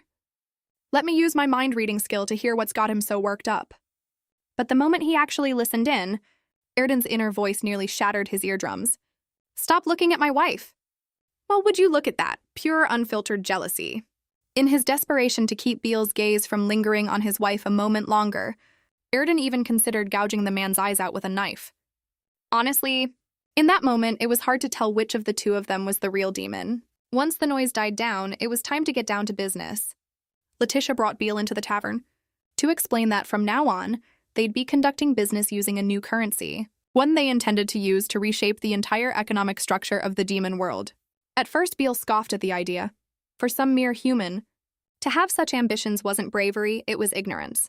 But when he heard that Letitia's coins were currently valued at around $50 each based on the market rate, his jaw nearly hit the floor. He could hardly believe something so absurd could be true. "Impossible, I need to verify this myself." He pulled out a magic pouch and produced a scale, claiming it could measure the true value of anything. He then bought a coin for $50, fully expecting it to be worth less than a dime. But the next moment, as the coin clattered onto one side of the scale, the numbers on the display kept climbing rapidly, and the final result read, 1 coin equals $500. He was completely floored. How was this even possible? Letitia explained off to the side that the coins they issued were a limited resource that could never be counterfeited, and that as a demon obsessed with finance, he ought to realize that once everyone else started showing intense interest in these coins, they'd worry he might try to corner the market himself, cutting off their own supply of Meow soup, which was exactly why the coin's value kept climbing. Hearing this, Beale actually felt a touch of pride. The girl, reborn in another world, had turned into a full-fledged con artist, weaving one scheme after another to fool the demons out of their footing, and rather than catching on, he remained utterly oblivious, congratulating himself on the fortune he thought he was about to make. Once he understood the coin's commercial value, He immediately placed an order for 500 of them, though this first transaction wasn't really about making money, just testing the waters. So he went home and sold off every coin he owned, then sent Piggy to buy one more under his own name and measure its value again on the scale. Sure enough, the coin's price had already dropped from $500 to $340. Beale assumed that as long as he held off, the value would keep falling, and he could buy up everything Letitia had at rock-bottom prices later. But a few days later, the scales reading had somehow jumped to over 1,000. Piggy urged him not to wait any longer. Other demons were already investing in the coins, and with the Meow Soup business only getting more popular, prices would only keep climbing from here. Hearing this, Beale couldn't sit still any longer. And the moment the coin's price dipped by even a single dollar, he rushed straight over to the tavern, never suspecting that the young couple's trap had long since been set, just waiting for him to walk right into it. But before all that, since the couple had been inseparable lately, Erdan started to worry he might be smothering his wife, leaving her no space of her own. To his surprise, Letitia blurted out exactly what was on her mind. "Compared to being alone, I much prefer being with you." At those words, her doting husband turned bright red, and the air between them practically turned pink with affection. Just as the two of them stood there, awkward and at a loss for words, the housekeeper rushed in to inform them that Beale had bought out every last coin in the tavern. By then, the man, caught up in his fever dream of striking it rich, had spiraled completely out of control. By the time Piggy caught up with him, he discovered his boss had bet his entire fortune on this scheme. But being just an employee, there was nothing he could do to stop his boss's decisions. So he had no choice but to wire Letitia the agreed sum according to the contract. It was only then that he realized his own magic pouch, which he'd lost earlier, had been pickpocketed by Letitia all along, and inside it was his cherished, long-hoarded collection of pin-up photos of pig trotters. He begged the boss lady to let him buy it back. Beale, in a rare show of generosity, agreed to let Piggy exchange a few coins for cash, but Letitia informed them that exchanging coins now required a service fee, 1 coin for $1,000. Only then did he sense he'd been played, and enraged, he tried to use force to make the girl lower her fee. But a demon's contract was a soul-bound pact sealed with magic, one that not even he, powerful as he was, could break. So every attack he launched against Letitia simply bounced right back onto himself. And misfortune never comes alone. Letitia was about to slash the price of the Meow Soup drastically, which meant the coin's value was about to crash just as hard. Furious, Beale cursed them both. "You lying, cheating couple! You're worse than actual demons." But the two of them weren't done with their schemes yet. As harmless as this pair of newlyweds looked on the surface, their hearts were even crueler than a demon's. Having already drained the man of his fortune, they wanted every last drop, refusing to leave him so much as a scrap.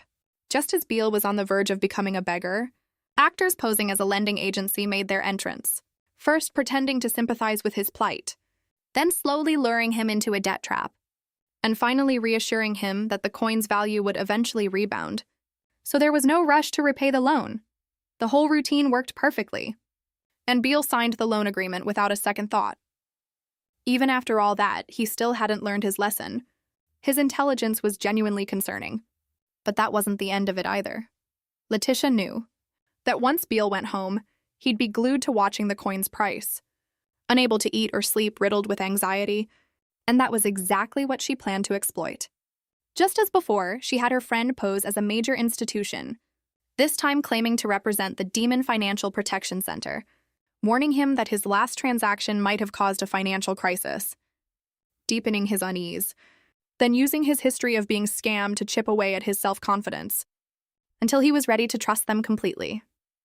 Once he'd fully spiraled into panic, they offered to safeguard his remaining assets, and swindled the magic pouch right out of his hands. By that point, Beale had been manipulated into such a stupor that he actually thanked them for scamming him.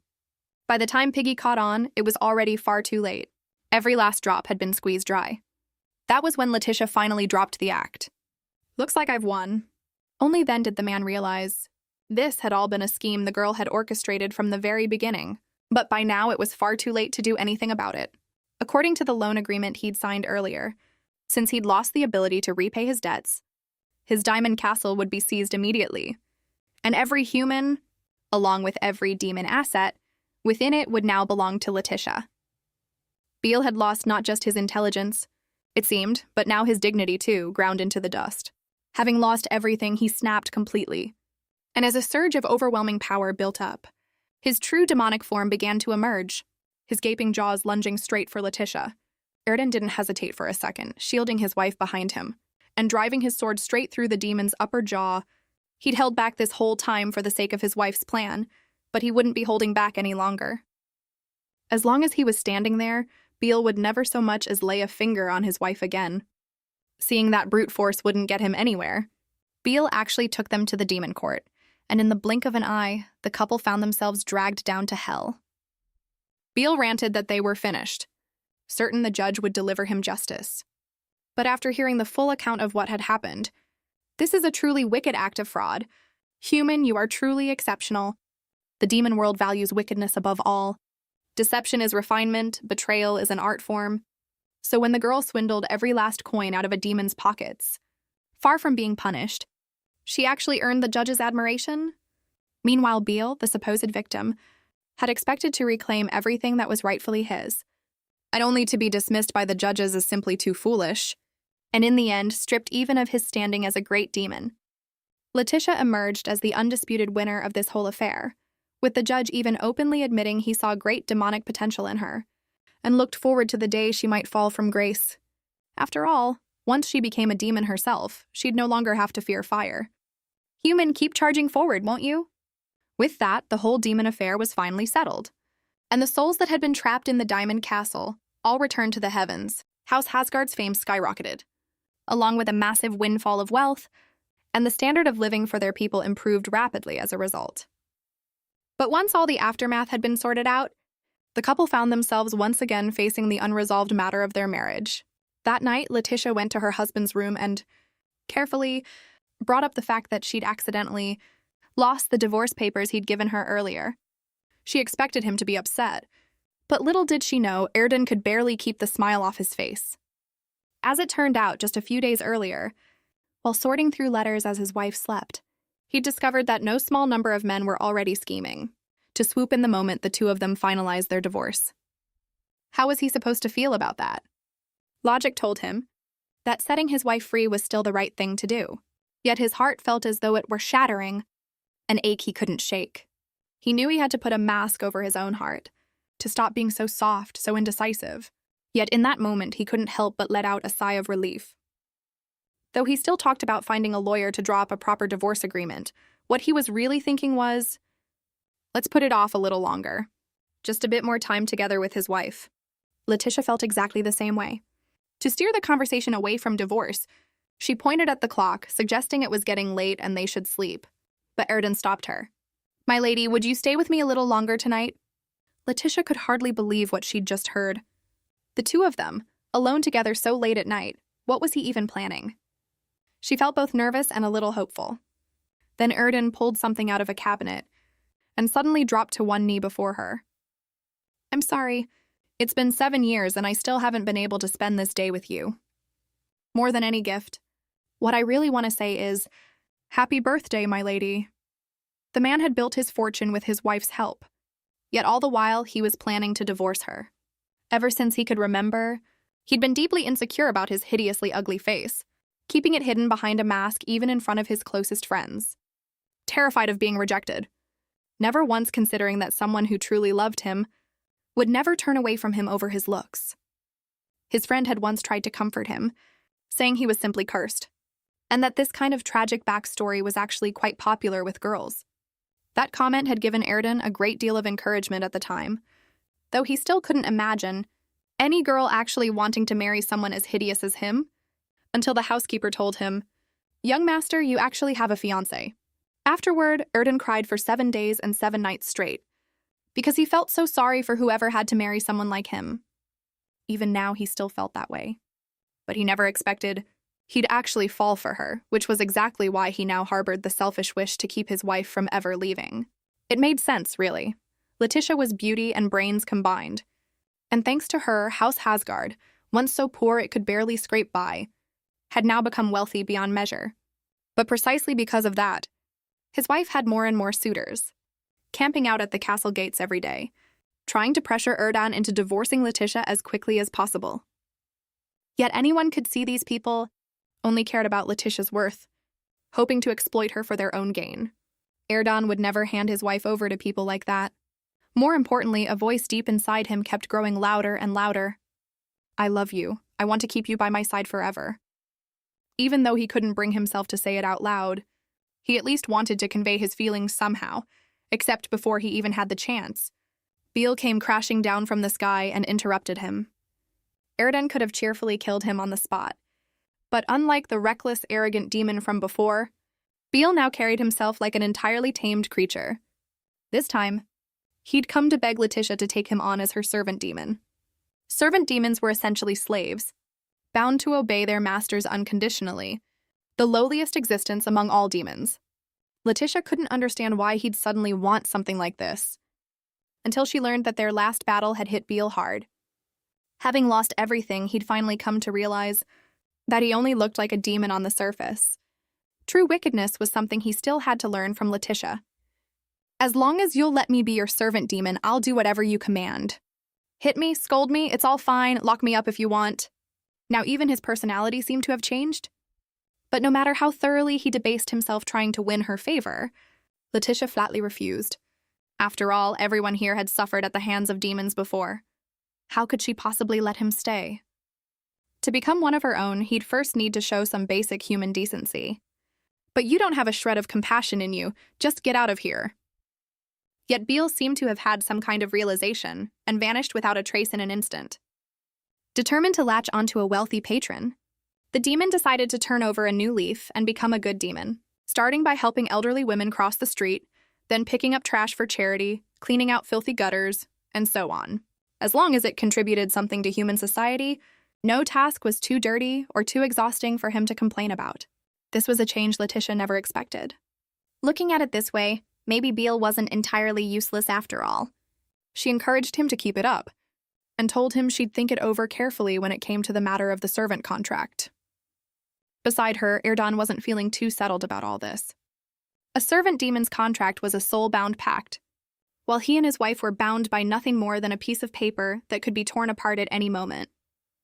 If his wife really did accept Beale, wouldn't that make him even less significant than the demon? I need to tell her how I feel before that happens. So that very night, he went to find his wife, wanting to confess. But the words "I love you" caught in his throat, refusing to come out no matter how hard he tried. And in the end, all he managed was, "I've made an apple pie. We can have some together tomorrow." That night, somewhere in the castle, one more broken-hearted soul was left out picking apples in the dead of night. But Erdan never expected that when he came back from picking apples, his wife would show up at his door in her nightgown, simply because, having gotten used to sleeping together, only to separate again once the whole Beale affair was settled, Letitia had started feeling a little lonely and wanted to suggest they keep sleeping together going forward. Just then, a rumbling sound interrupted them, and Erdan's face flushed red. All that hard labor had left his stomach growling in protest. Letitia laughed and suggested, "Why don't we go raid the kitchen?" So the two of them held hands and crept along like a pair of thieves, sneaking past the guards on duty. Even though this was technically their own home, they still made it feel thrillingly forbidden. That, she supposed, was the fun of being married. Once they reached the kitchen, though, Letitia remembered to ask her husband whether something was troubling him, staying up so late. If so, they could always try flower divination, a method she often used whenever she had to choose between two options, one that helped her see clearly into her own heart. When you pulled off the very last petal, if the result left you feeling regretful, that meant what you truly wanted was actually the other choice. As she handed him the flower, she fed him a bite of sweet cake. And Erdan murmured, "So this is what it feels like eating together with someone else. It's such a happy thing." But there were countless joys in this world, more than anyone could ever count. And because of his curse, he hadn't experienced even half of them. Letitia suddenly found herself wondering, what if she helped her husband break the curse? Would that mean they wouldn't have to get divorced after all? At the same time, Erdan, too, had come to see his own heart clearly through the flower petals. He didn't want a divorce either. The next day, though Beale chased off a group of demons who'd been causing trouble out of sheer boredom, once again proving through action just how useful he could be, and this only deepened Erdan's sense of crisis. He threw himself into work without a moment's rest, becoming the sort of helper who showed up wherever he was needed, all just to seem more useful than Beale. But while he was out, Beale secretly slipped into the castle and cleaned it top to bottom until it looked brand new, then appeared before Letitia in a chibi form. Every good deed a demon performed caused his size to shrink by half, and he'd gone from a devastatingly gorgeous figure to an adorably tiny version of himself, cute enough to melt anyone's heart. But he told Letitia, "Don't worry, once I become your servant demon, I'll turn back to normal." Hearing this, the girl found herself even less inclined to accept him. "Do you really have the heart to keep me as a low-level demon forever?" But what mattered most to Letitia right now was this. If the two of them signed a contract, would he be able to break the curses on other demons too? Beale wasn't sure whether he could pull that off. But if he could get his hands on the infinite library to look into curse records, he might just find a way to lift it. The problem was that thing was currently in the hands of the great demon Mephis, who, from what he'd heard, had recently been posing as a saint to deceive humans, amassing thousands of followers. She was an exceptionally cunning and formidable demon to deal with. Still, Letitia, thinking only of breaking her husband's curse, went to find Erdan that very night to discuss whether they should go after Mephis. But out of concern for her safety, the man refused without a second thought. Even after they later found the crystal ball that had been left behind at the Diamond Castle, one whose power was to transform its user into any appearance they wished, perfect for helping them disguise themselves and infiltrate Avalos, the city where the saint resided. Erdan still held firm that his wife had already faced far too much danger for House Hasgard's sake, and he wouldn't let her put herself at risk again. Faced with her husband's unwavering resolve, Letitia felt both troubled and heavy-hearted. Was divorce truly the only path left? Then one day, those same suitors showed up again to cause a scene at the castle, ignoring Erdan's attempts to drive them off, hurling insults dressed up in the most sickening false courtesy, all just to pressure the couple into finalizing their divorce sooner. Erdan finally reached his limit, his voice hardening with an authority that brooked no argument. "I am never getting a divorce." The declaration left everyone in the room stunned, but after a brief pause, the crowd showed no sign of backing down, and instead accused Erdan of going back on his word. Letitia couldn't stand by and watch any longer. Right then, she wanted nothing more than to grab a filthy mop and chase every last one of them out. But for the sake of House Hasgard's reputation, she couldn't. She needed to find a reason they couldn't possibly poke holes in, one that would make clear her resolve to stay by her husband's side. So she brought up the matter of Mephis, declaring that she intended to join her husband in taking down this demon. Otherwise, their territory might one day fall under the very same threat. And if she left now, who else could possibly get the job done? Hearing this, the suitors instantly turned into cowards. The moment their own interests were on the line, they suddenly became much more agreeable, offering to pay their respects again once Letitia returned triumphant. Once she'd dealt with them, Letitia found herself thinking back to what Erdan had said, and couldn't help but ask him to confirm it. "Do you really not want to divorce me?" Two people who so clearly loved each other. And yet the wife burst into tears the moment she heard her husband say he wouldn't leave her, because she wanted so badly for it to be true, wanted him to keep her by his side for the rest of their lives. But her husband misread her tears, quickly explaining that wasn't what he meant. He simply didn't want her marrying into the hands of those vultures, who were only after her money, when what he truly wanted was her happiness. Yet for all his careful consideration, Erdan had overlooked the one thing his wife actually wanted for her happiness: the right to stand and fight alongside him, the mutual trust of two people who protected each other. But Letitia understood that as long as her husband's curse remained unbroken, the question of divorce would keep hanging over them, which meant she had no choice but to take down Mephis. So 2 days later, she set off with her husband. Their plan was simple: have the housekeepers wait outside Avalos, while the two of them used the crystal ball to disguise themselves and slip inside the city. Investigate and come up with a strategy from there. What Letitia hadn't expected, though, was that once they'd disguised themselves, her husband took on an entirely new, dazzling appearance, one that left her utterly unable to think about anything else. It was simply criminal how good he looked. But just as she found herself completely lost in admiration, a woman's desperate scream for help rang out from deep in the forest. Someone was about to fall prey to a monster. Without a moment's hesitation, the couple rushed to save her. But the moment they'd slain the beast, the nearby villagers began cursing them as heretics. "How dare you interfere with divine punishment? You'll bring down the wrath of heaven." That's when they learned the truth. The woman had been deliberately thrown to the monster as a sacrifice, all part of a religion created by Mephis, who was posing as the town's saint. Just then, the number of monsters surged, and Erdan shouted for his wife to run. This was far too dangerous. Little did he know Letitia had come prepared. She pulled a rifle out from beneath her skirt and, with a resounding bang, dropped a monster with a headshot. Erdan was stunned. His wife had this trick up her sleeve too? Letitia raised her rifle again, and every single shot landed square between the eyes, until the last monster had fallen, and the terrified villagers scattered in a panic. Erdan turned into a full-blown fanboy on the spot. "My wife is so cool. I love her so much. She's incredible, incredible, incredible." But instead of feeling any relief at having survived, the woman broke down in tears, because she knew the saint would never let her family go. In this city, anyone who refused to worship the saint's religion, or who dared to resist, would be branded a heretic and hunted down without mercy. Thinking of this, she urged the Hasgard couple to flee as well. But they had come here for the express purpose of taking down this so-called saint. So instead of leaving, they followed the woman back to her home, where they learned that the saint had won over her followers by claiming to have discovered a stone tablet carrying divine will, one that, once the time was right, would reveal sacred scripture written in the language of the gods. Just as they were talking, the sound of pounding on the door came from outside. The saint's men had tracked them down remarkably fast, and everyone fell into a panic. Letitia, though, hatched a plan of her own.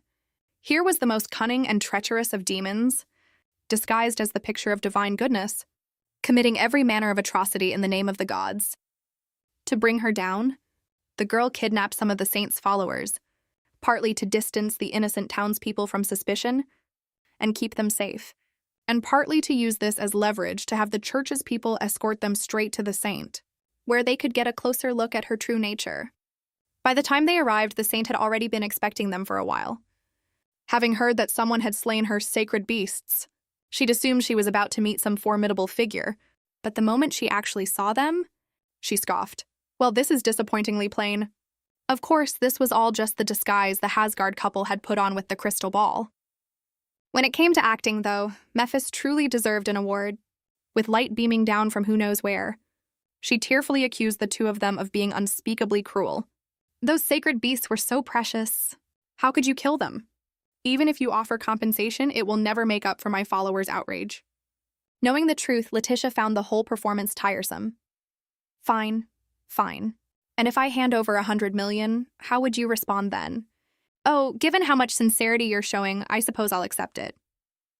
After some back and forth, Letitia finally stated the purpose of their visit. She wanted the saint to accept them as followers. She'd expected Mephis to have no reason to refuse, but instead, the demon insisted they first purify themselves of their sins. To prove their sincerity? In the blink of an eye, the scene around Letitia suddenly shifted.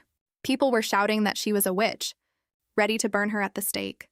The very experience she feared most, in both this life and the last.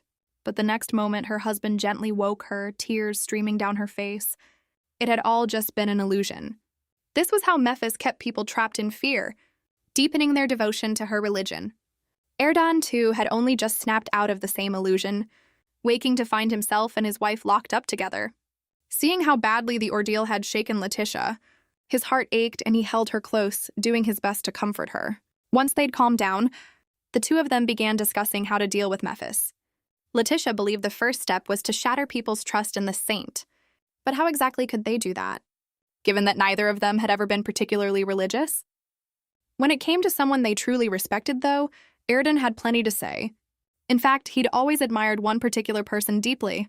His own lady, a reverence born from a love for her that had grown completely unstoppable. With the mood just right, and the two of them alone in the room, Erdan once again felt the urge to confess. But just as he opened his mouth, "Lady Letitia, I've brought the horses." People from this world had never seen modern technology before, and a demon who'd picked up a tablet had ended up elevated to sainthood, though her whole religious enterprise was about to come crashing down now that our heroine had arrived. Just a moment ago, Erdan had been about to pour his heart out to his wife. only for a light bulb to drop out of nowhere and interrupt his spell yet again, leaving him ready to strangle Beale on the spot. But the man, who'd since shrunk down to a tiny form, had actually come to deliver intel and help save them. Even though Letitia had made clear she wouldn't accept him as her servant demon, Beale figured that, given her potential, becoming a great demon herself was practically inevitable. And whatever he did for her along the way could count toward his own record of good deeds. Letitia genuinely hadn't expected Beale to be harboring such a scheme, but since that was the case, she decided to set aside any guilt and simply make good use of him. She learned that the divine tablet everyone kept talking about was, in fact, the very infinite library in Mephis's possession, crafted from the crystal ball and other relics of the other world. A bold hunch immediately took shape in her mind. If her guess was right, she'd finally know how to bring the saint down. Looks like I'm about to become a cult leader myself. Before long, the saint's personal guards came to summon them for the ceremony. As the followers cheered wildly, the saint raised the tablet, declaring that divine will was about to descend. Letitia's heart leapt. Her guess had been right. And judging by the situation, the woman clearly had no idea how to actually operate the device. Otherwise, she wouldn't still be tricking innocent people into her faith by claiming their devotion simply wasn't strong enough. So once they stepped onto the stage, the couple's performance began, one crying out that a divine message had arrived, the other slipping the tablet into his wife's hands. Letitia silently prayed the tablet still had battery life, that it would power on without a hitch. Fortunately, everything went according to plan. As the screen lit up, she dropped her disguise along with her husband's, and the two of them appeared as though a divine woman had descended to Earth, flanked by her guardian. The crowd was awestruck, and of course, none of it would have been possible without Beale handling the stage effects behind the scenes. Ignoring Mephis's fury, Letitia addressed her in the language of her past life. If you truly are the saint, surely you can understand the language of the gods. But the woman only stared back, utterly bewildered. Then, in front of the entire crowd, Letitia summoned Siri and struck up a conversation. The audience couldn't understand a word of it, but they were thoroughly stunned, and their faith in the saint began to waver. Was it all a lie? As doubts grew louder, Mephis, humiliated and enraged, revealed her true form. It lasted only a few brief seconds, hidden within a thick fog, but Letitia saw it clearly all the same. Only then did Mephis realize the girl had come fully prepared, and under the cover of a priest's intervention, she fled in a panic. With the crowd stirring in unrest, Eridan suggested they find somewhere safe, to lie low for the moment, and just then a mysterious figure guided them along. This way, please. When a time traveler encountered modern technology head-on, wasn't it inevitable she'd steamroll through this whole other world? By exposing the fraud behind the saint with nothing more than a tablet, Letitia's first phase of the plan had officially succeeded. What she hadn't expected was that Mephis had one of her own hidden among the saint's ranks. Serving as the saint's guard knight, Race, far from arresting them, actually helped them escape. It was from him that they learned the truth. This isolated city had once known peace and happiness, until one day, a swarm of sacred beasts descended, devouring anyone they came across, turning the place into a living hell. Then a woman claiming to be a saint appeared, declaring this was the fate awaiting those without faith, plunging everyone into terror, and brainwashing them into becoming her devoted followers. Those who'd never left the city might not have known better, but Race, who'd once fought against these very monsters, knew full well that the saint was a fraud, and the sacred beasts nothing more than monsters. Still, for the sake of the townspeople who'd been deceived by her, he'd stayed by the saint's side, biding his time. Now, with the Hasgard couple's arrival, he finally saw a glimmer of hope, and decided to help them. But after hearing the whole story, Letitia realized she couldn't simply expose Mephis's crimes and call it done. She needed to establish a new faith as well, since for people who'd already lost so much, their belief in a higher power had become the very thing keeping them alive. Tearing that down too abruptly would surely break them. So that night, the couple decided to stay with the woman they'd rescued earlier, planning to figure out the rest as they went. To their surprise, the innkeeper set them up in a room with a single large bed meant for couples. It looked like they were finally about to share a bed for real. A nervous Letitia glanced over at her equally nervous husband. She'd expected him to insist on sleeping on the floor, but instead, the man asked her earnestly, "My lady, can we sleep together tonight?" "Yes, of course, yes," A flustered Letitia practically wanted to raise both hands in agreement, though she couldn't quite figure out why her usually shy, innocent husband had suddenly become so forward. Even after the lights were out and they'd been lying in bed for a good while, she was still stuck on that same question, utterly unable to fall asleep. Erdan, noticing how uneasy his wife seemed, offered to sleep on the floor after all, but Letitia wasn't about to let this rare opportunity slip by. What's more, the illusion Mephis had conjured earlier had stirred up a fear she'd nearly managed to forget. She was truly terrified of dreaming again about the moment she'd been burned alive. In the past, she'd always woken up alone, forced to bear the pain by herself. But now, just knowing that the first thing she'd see upon waking would be her husband gave her a real sense of comfort. Still, she found herself curious. What had Erdan seen in that illusion? What was he most afraid of? After 7 years of marriage, the couple was finally about to share a bed for the first time. This kind of sweetness was worth savoring, diabetes risk be damned. When his wife asked what he feared most, Erdan recalled what he'd seen in the vision, an ordinary day, indistinguishable from any other, except that his wife was nowhere to be found. And even the brightest sunlight seemed as dark and gloomy as the world beneath his mask. That was it, exactly. What terrified him most was the thought of Letitia vanishing from this world forever. Even though the vision only lasted an instant, to me, it felt like an eternity. His face was etched with sorrow, as though he might shatter at any moment. And thinking of it, he pulled his wife tightly into his arms, finding some measure of peace just from feeling her presence beside him. But the moment his lips brushed against her skin, an inexplicable heat spread through his body. And Letitia, too, felt something like an electric current race through her. As the man's low voice murmured near her ear, and hormones took over. The two of them, dizzy with desire, seemed on the verge of something more. But in the end, nothing happened. At the critical moment, Erdan slammed on the brakes. Oh no, what am I doing? How am I supposed to explain this? It feels like my back might be oozing pus. Letitia didn't believe such a clumsy excuse for a second. And more than that, she felt it was such a shame. She'd been so close to taking things further with her husband. Unwilling to let it go, she coaxed the man into taking off his shirt so she could check his back for herself. Not because she was simply hungry for a peek at his body, of course, but purely for the sake of giving the audience something to enjoy. As it happened, though, the little dragon, having stumbled upon this scene, was none too pleased about it. Huh? Mom and Dad are having fun without me. His arrival, however, also brought bad news. The saint was having her men search everywhere for the couple, determined to capture them. Still, Letitia wasn't the least bit worried. After all, she was holding what amounted to a cheat code in her hands. With that, how could Mephis possibly stand in her way? But just then, she noticed the message beneath the battery icon. Magic recharge required. Ugh, this was more terrifying than facing a demon. Oh well, this was an easy fix, Beal. This was the first time Letitia had ever called on him voluntarily, but before he could even bask in the moment for 3 whole seconds, the girl's expression turned cold and stern. Stick out your tail! Beal was baffled, utterly floored. But under the weight of Letitia's threats, he had no choice but to comply, never imagining that he, once a proud, mighty demon, would end up being used as a phone charger. How humiliating. Still, Letitia was singularly focused on finding a way to deal with Mephis. Undergoing a soul scan, she discovered that her own rank was, in fact, that of a demon. A shocking revelation, given just how high her wickedness score turned out to be. But in order to match Mephis on equal footing, she needed to level up to become a great demon. And with that, her showdown with Mephis officially began. Letitia established a brand new religion called the Crimson Flame Faith. And naturally, the people around her became her very first followers. Erdan, though, was deeply worried. Would his wife end up dragging herself into this too? Actually becoming a great demon in the process? The girl had traveled to another world, and at first her only goal had been to survive.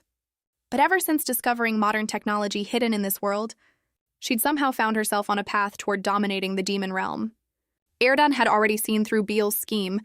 He was trying to lure his wife into becoming a great demon, all to pave the way for reclaiming his own former status.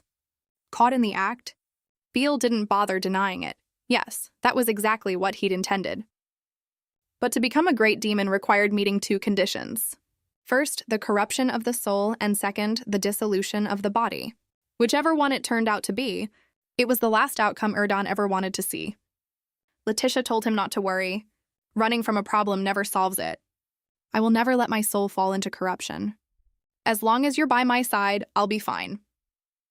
Once she'd said as much, Erdan had no grounds left to stop her, and Letitia quickly put together an outfit befitting her new persona, renovating the merchant's castle into a temple. It was through all this that she also gained a new skill. One day, a traveling peddler, seeing dusk approach, accidentally lost his way in the forest. Just as he began to worry, a red-haired girl bathed in holy light appeared, offering him a place to rest and delicious food. That very night, she even appeared in his dreams, tearfully lamenting the suffering of the people. So many have been deceived by the false saint and led down a path of wickedness. To bring you my message, the gods have guided me here. Tomorrow, when you return to Avalos, tell them this: a god who leads people into despair cannot truly be called a god, and an agent who devours your very souls cannot truly be called a saint. She left behind a handkerchief, to lend his words all the more credibility. After that, Letitia simply waited for the right moment when the faithful would come knocking on their own. In the meantime, she stayed busy trying to fracture Mephis's power base, logging onto the demon network, and finding the group chat for the Mephis family, gathering intelligence from their conversations. That's how she learned Mephis was planning some sort of denunciation event, ostensibly to punish sinners in the name of the gods, but really just to serve her own selfish desires. An idea struck her instantly. When the faithful eventually came looking for answers, she would tell them the truth, and then join them in exposing Mephis. As for her strategy, it went like this. First, launch a citywide livestream to ride Mephis's popularity and drive up viewership, then use public opinion to win everyone's trust and support. The demons murmured among themselves, when did the livestream even start? Mephis had never seen anything like this before, and besides feeble denials, she had no idea what else to do, since she'd already built up a fair number of die-hard fans of her own. Though Letitia, determined to bring her down completely, extended the broadcast to House Hasgard as well, and naturally, upon seeing their own lord, the people there gave their unconditional support. Once things had built up enough momentum, Letitia began exposing the truth. The Saint of Avalos is, in fact, the arrogant great demon Mephis. What everyone believed to be sacred beasts are, in reality, monsters. The moment those words went out, even Mephis's most devoted followers could no longer stay calm, and they demanded she explain herself. Finally, the fake saint, driven to a fury, summoned monsters and ordered them to devour everyone present. At that critical moment, Erdan stepped forward to shield the innocent bystanders, while the guard knight dropped his own disguise, ready to join the fight against Mephis. As events unfolded, Letitia's rank kept climbing, and the system alerted her that she was about to be granted the power of a great demon. The next instant, her soul was pulled straight down to hell. Her rival, willing to stop at nothing, had dragged the girl's soul into the underworld, while her husband could only stand by helplessly, powerless to do anything but watch his rival with murder in his eyes. Meanwhile, Letitia found herself surrounded by a sea of flames. Yet, strangely, she felt no pain, no burning sensation at all.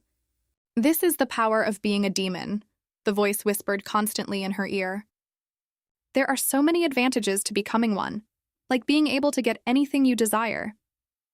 Letitia admitted, hearing this, that she felt a flicker of temptation. "Anything at all?" "Yes," the demon replied, wearing her husband's face, as it continued to tempt her. "All you have to do is give up your physical body and pledge yourself to me, and your wish will come true." And this tactic proved remarkably effective. Letitia found she couldn't refuse the hand Erdan reached out toward her. The only thing she'd ever truly wanted was him. But just as she was about to walk off with this false husband, another hand caught hold of her, a hand carrying a warmth that put her instantly at ease, accompanied by a familiar voice drifting toward her. "My lady, don't let him deceive you. I'm right here beside you." "Letitia!" At the sound of her husband's voice, Letitia snapped back to her senses and declared her resolve to the demon. She refused to give up her body just to have her wish granted so easily, because she intended to spend her living days pouring everything she had into loving everyone around her. The demon, however, wasn't about to back down either. "Then I'll destroy everything you love and show you what true despair feels like." "Ha! Go ahead and try. My soul isn't weak." What's more, she believed her husband would protect her soul too. As long as he was there, she'd be fine. As for Beale, whose scheme had failed, His body began shrinking once again, while Mephis's physical form started to melt away. Cornered and desperate, she decided to make one final all-or-nothing gamble to finish off the Asgard couple once and for all. But at that very moment, the young dragon came swooping down from the sky, unleashing a single blast of flame that reduced her to nothing but ash. The instant they saw her true form, there was no need to guess who had won. But then, unexpectedly, she detonated herself. The truth is, I was never a saint either. She wanted everyone to understand this. Human faith was a powerful force that never needed the approval of some so-called saint. Though humans possessed fragile mortal bodies, they would still find happiness amid every hardship and obstacle they faced.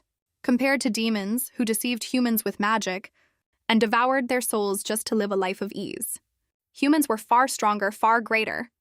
With that impassioned declaration, Letitia pulled everyone back from the brink of confusion once and for all. The system announced that Mephis's divine power had fallen to its lowest point, meaning she was about to be stripped of her status as a great demon.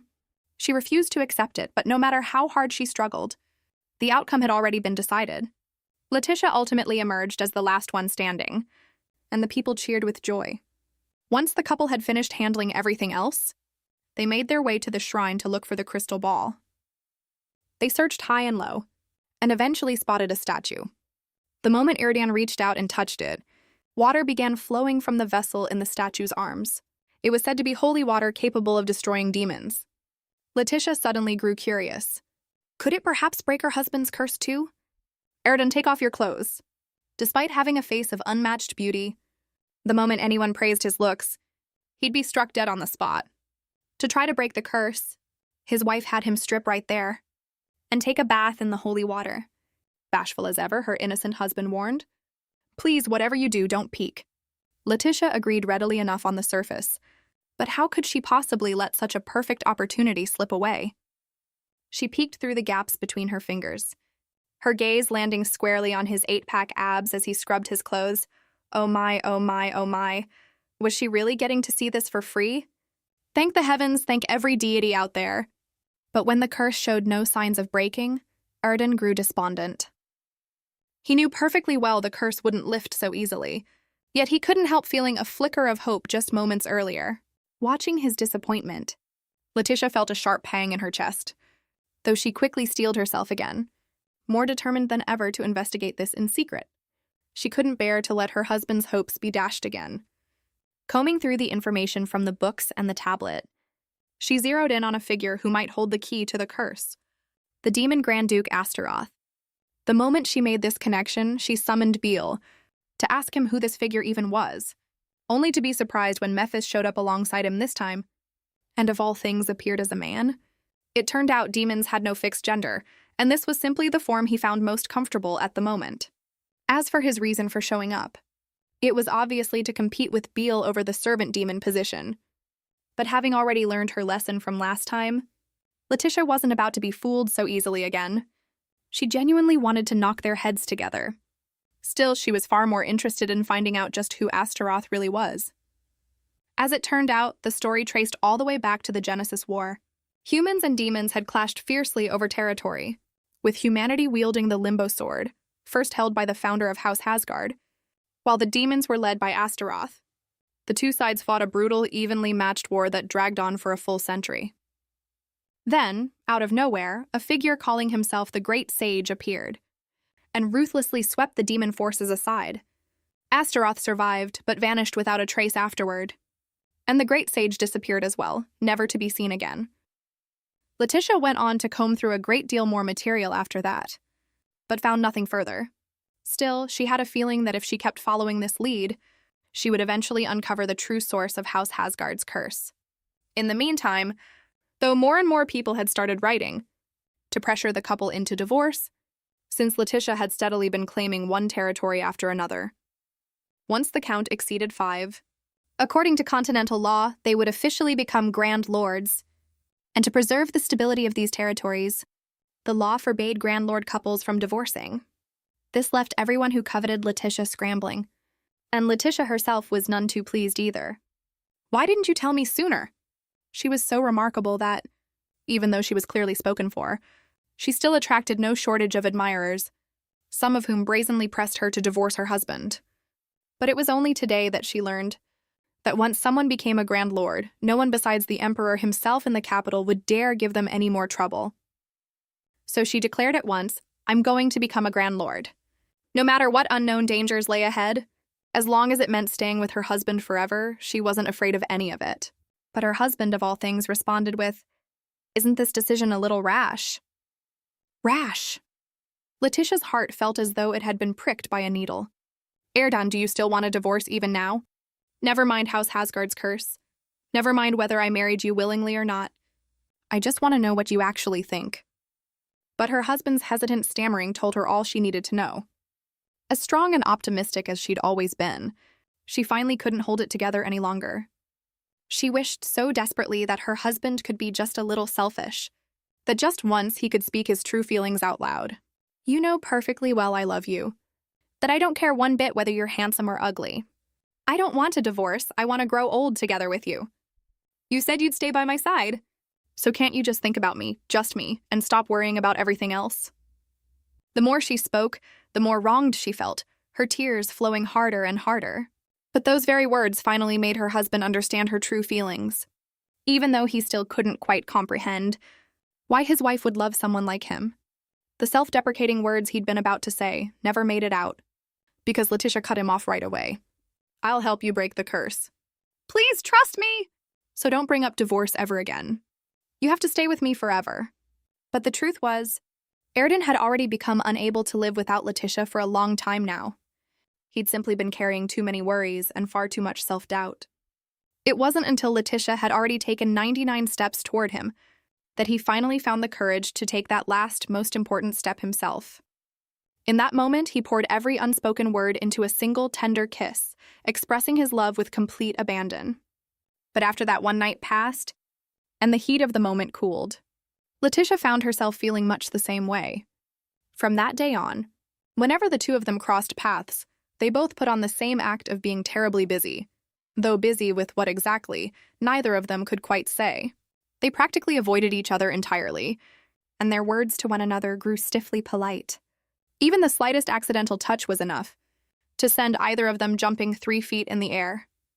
The housekeepers noticed something was clearly off, but none of them dared to ask.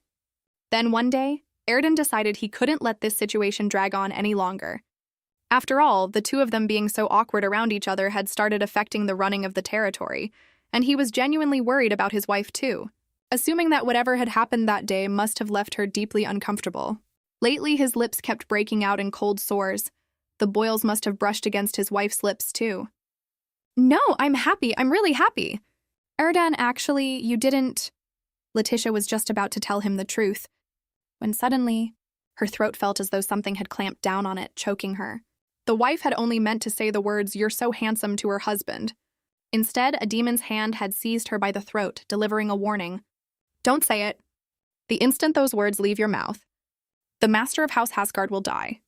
The next moment, a demonic beast lunged onto her husband, tearing into his flesh, while the girl could only watch, utterly powerless to stop it.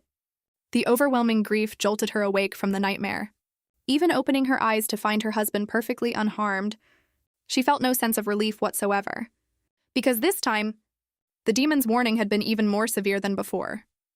Erdan, however, still believed his wife had simply been so unsettled by his ugliness that she'd fainted, and he hung his head looking utterly dejected.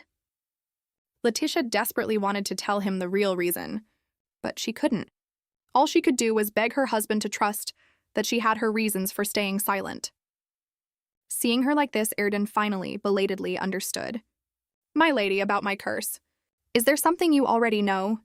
Is the reason you can't speak of it connected to our family's curse as well?" Letitia nodded silently. Only then did her husband realize that ever since the day his mask had shattered, his wife had been shouldering this secret entirely on her own, fighting a lonely battle against his curse. He'd thought he was the one protecting her, never imagining it was actually him being protected all along. The realization left him both deeply moved and heartbroken all at once. And it was in that moment that he resolved never to run from this again. From now on, he would stand and fight alongside his wife side by side. Thanks to his support, Letitia uncovered further connections between the demon Astaroth and House Hasgard, which only strengthened her resolve to keep pursuing this lead. According to the search results on the tablet, Astaroth was the highest-ranking demon Grand Duke, ruling over a place called Necros.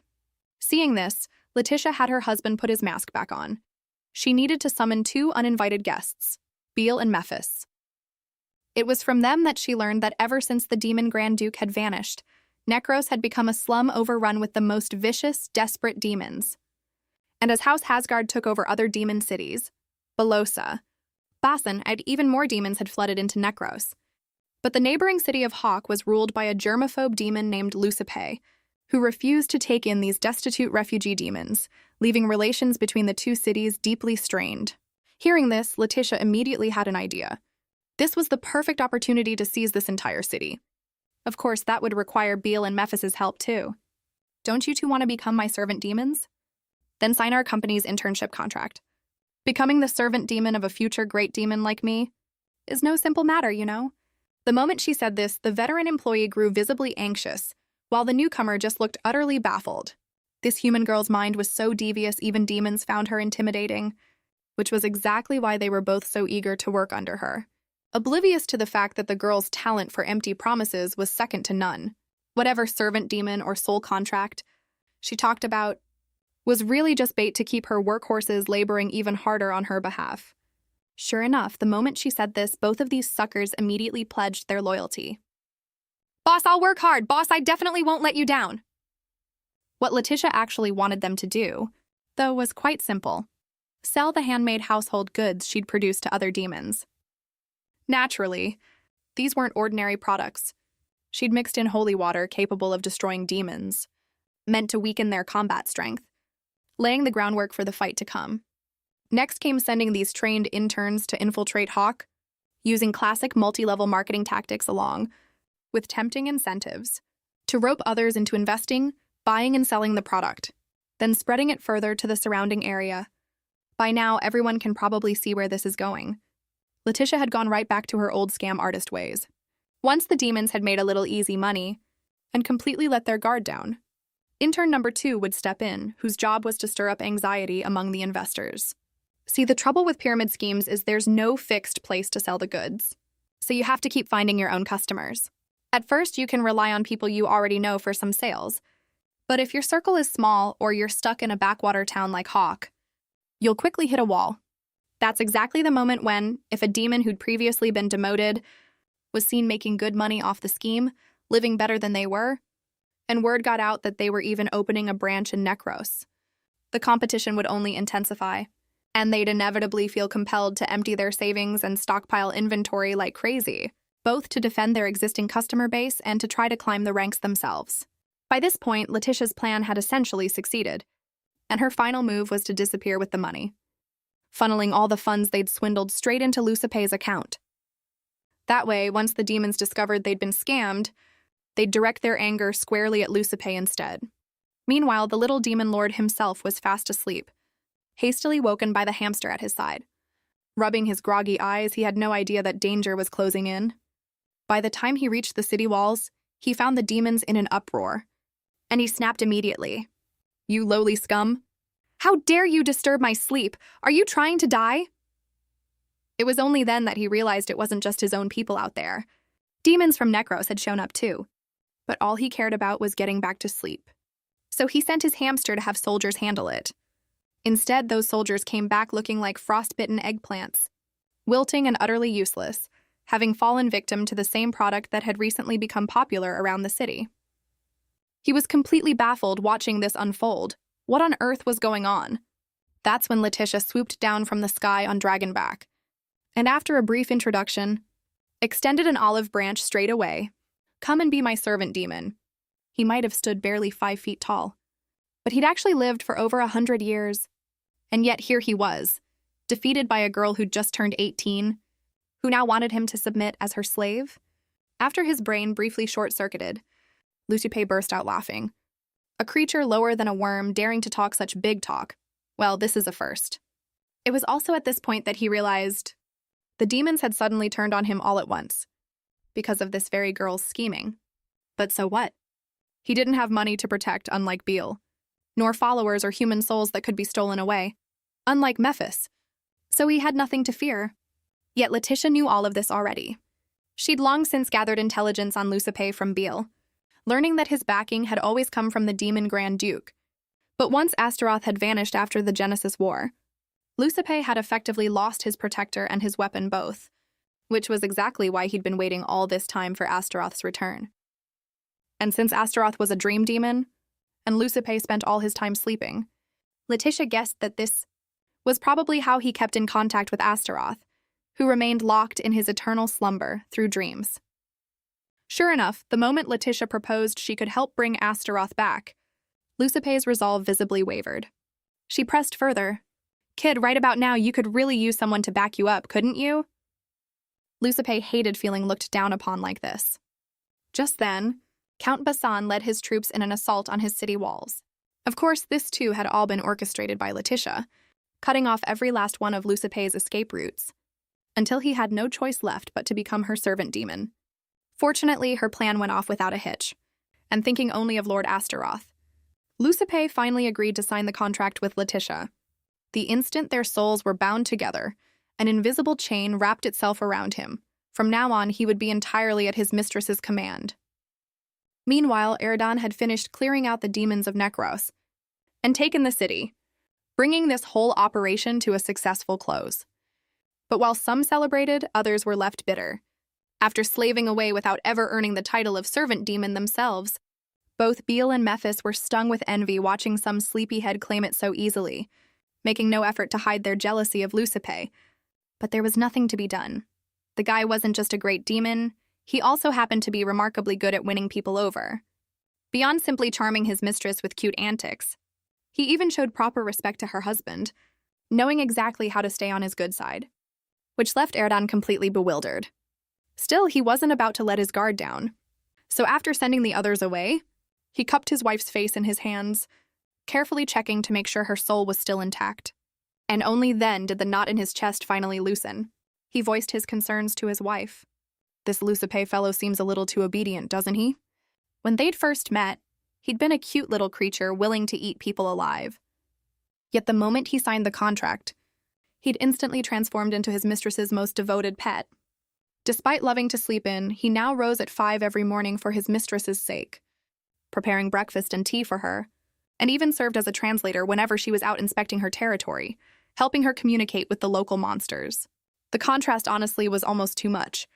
Precisely because of this, Letitia felt a fair amount of pressure whenever she tried to get information out of him, feeling something like a mother preparing to lecture her son. Hesitating for a while, she finally used the excuse of wanting to get to know him better to bring up the subject. "Would you tell me about your time as a human or how you became a great demon?" Lucipe was a little taken aback. No one had ever asked him something like this before, and he found the question rather amusing besides. "Wouldn't it be more straightforward if you just asked me directly about Lord Astaroth?" Letitia hadn't expected him to be so hard to fool, so she stopped beating around the bush. It was then she confirmed her suspicions had been correct. Lucipe really did have a connection to Astaroth. Just to keep their conversations from being overheard by other souls, he typically had to travel to a place called the Void Palace, the gathering point for all souls and consciousness, which was also why he was always asleep. Hearing this, Letitia realized it might be worth paying a visit to the Void Palace herself sometime. For the moment, though, what she needed to focus on was preparing for her official investiture as a Grand Lord. By now, she and her husband already held 5 territories, though Basan informed her that this was merely a prerequisite for becoming a Grand Lord. Next, they'd have to be received by the Emperor himself, sharing a meal with His Majesty. And before the formal investiture, they'd need to gather testimonies proving they were worthy of the title, and finally make a solemn, truthful confession at the sacred temple.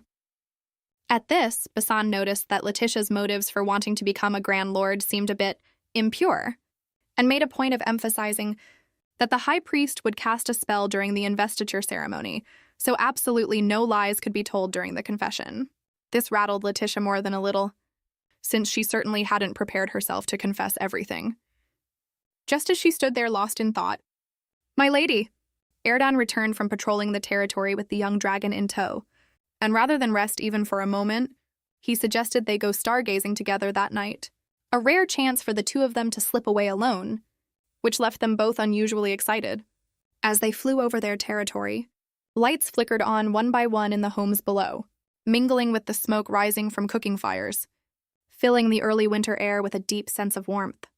It reminded Erdan of his childhood, back when supplies were scarce, and every time he'd seen the townspeople shivering from the cold, he would cry his heart out, always yearning for the arrival of spring, when the grass would grow green again and the trees would bud. That fresh scent of spring had once given him hope, and the courage to keep pushing through hardship. And now Letitia had become exactly that kind of presence for him and the people of House Hasgard, like spring itself, bringing them new hope and joy. Just as they passed through a thick layer of clouds, Erdan wrapped his wife tightly in his arms, and as the moonlight broke through, bright and clear, he said, "Letitia, look over there." Whoever said straightforward men didn't understand romance clearly hadn't met Erdan. Sure, he spent most of his time fighting battles, but the moment he tried his hand at a little romance, it was sweet enough to be dangerous. And in that moment, beyond the sheer emotion of it all, Letitia found herself filled with even greater hope for their future. She wanted to break her husband's curse not only to avoid a divorce, but also so that the winters of his memory would no longer mean cold, gloomy despair, but instead be filled with warmth, like the two of them sitting by a fireplace, sipping tea and laughing together. Hearing this, Erdan couldn't help but feel grateful to have Letitia in his life. His wife truly had saved him in more ways than he could count, and ever since marrying her, he'd felt genuinely happy. Letitia felt exactly the same way. That night, the two of them stayed out together for a long while before finally heading back to rest. The next day, unsurprisingly, they both overslept. After the housekeeper woke Letitia, she went to rouse Erdan too, and found her sleeping husband so handsome it was almost startling, which gave her a sudden mischievous urge to tease him. She decided to try calling him husband just to see his reaction. But before the word had even left her mouth, Erdan yanked her down beneath him. "My lady, what did you just say?" Flushed and with her heart pounding, Letitia thought, how did trying to tease him turn into her being the one pounced on instead? But before the two of them could carry on any further, the housekeeper's knock sounded at the door, announcing that someone from the palace had arrived, sending the young couple scrambling to throw on their clothes and rush to the entrance to greet them.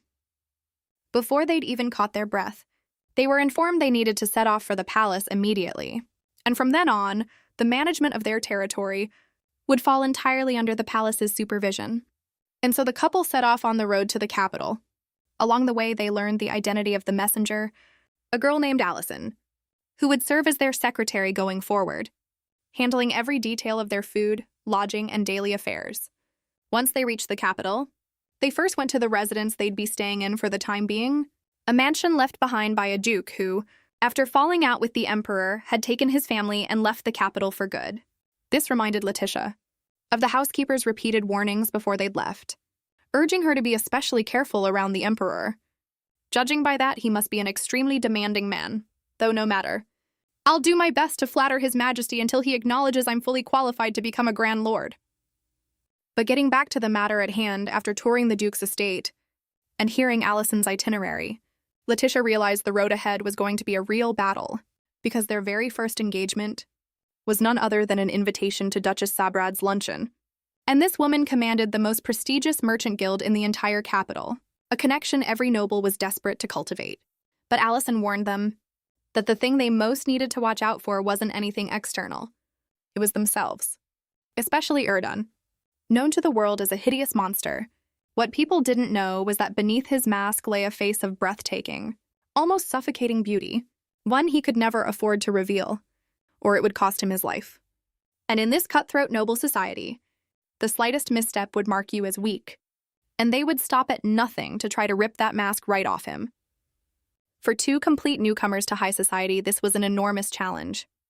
Fortunately, helping them navigate all this was exactly Allison's job, keeping them from becoming easy prey. The very first rule to remember, as a married couple, they could not share a room while in the capital, or it would be considered improper. That night, Letitia felt utterly drained. The battle hadn't even started yet, and she was already tempted to give up. But as she drifted toward sleep, Erdan appeared and stayed by her side, simply because he wanted to see his wife. Letitia, half asleep, murmured an invitation. "Let's sleep together." In that moment, she finally allowed herself to follow her truest feelings, no longer caring about all those rigid rules, wanting only to be with her husband. But her mind shut down before she could finish the thought. Erdan, who'd been hoping to ask if she really meant it, saw that his wife had already drifted off to dreamland and simply pressed a kiss to her cheek instead, wishing her sweet dreams that night. The next day, the two of them were dressed to the nines under Allison's careful supervision. In the social arena, clothing served as both battle armor and shield. Allison, thoroughly pleased with her handiwork, noticed the necklace Letitia was wearing and couldn't help but praise it. These are top-quality diamonds from the north. Because they take so long to crystallize, they're also known as tears of time. Letitia suddenly realized that the 7 diamonds on the necklace might represent the 7 years she and her husband had spent apart, and she felt a wave of emotion. Erdan, it seemed, had been deeply devoted to her for a very long time. But unlike the sweetness of that moment, once they arrived at the social gathering, thick with unspoken hostility, everyone's eyes were filled with scrutiny and suspicion. Letitia did her best to appear composed, but what she hadn't expected was that, though she'd already anticipated running into her aunt and uncle's family, the very first person to approach them today was her aunt. Erdan, well aware of everything his wife had endured in the past, made no effort to be polite to them.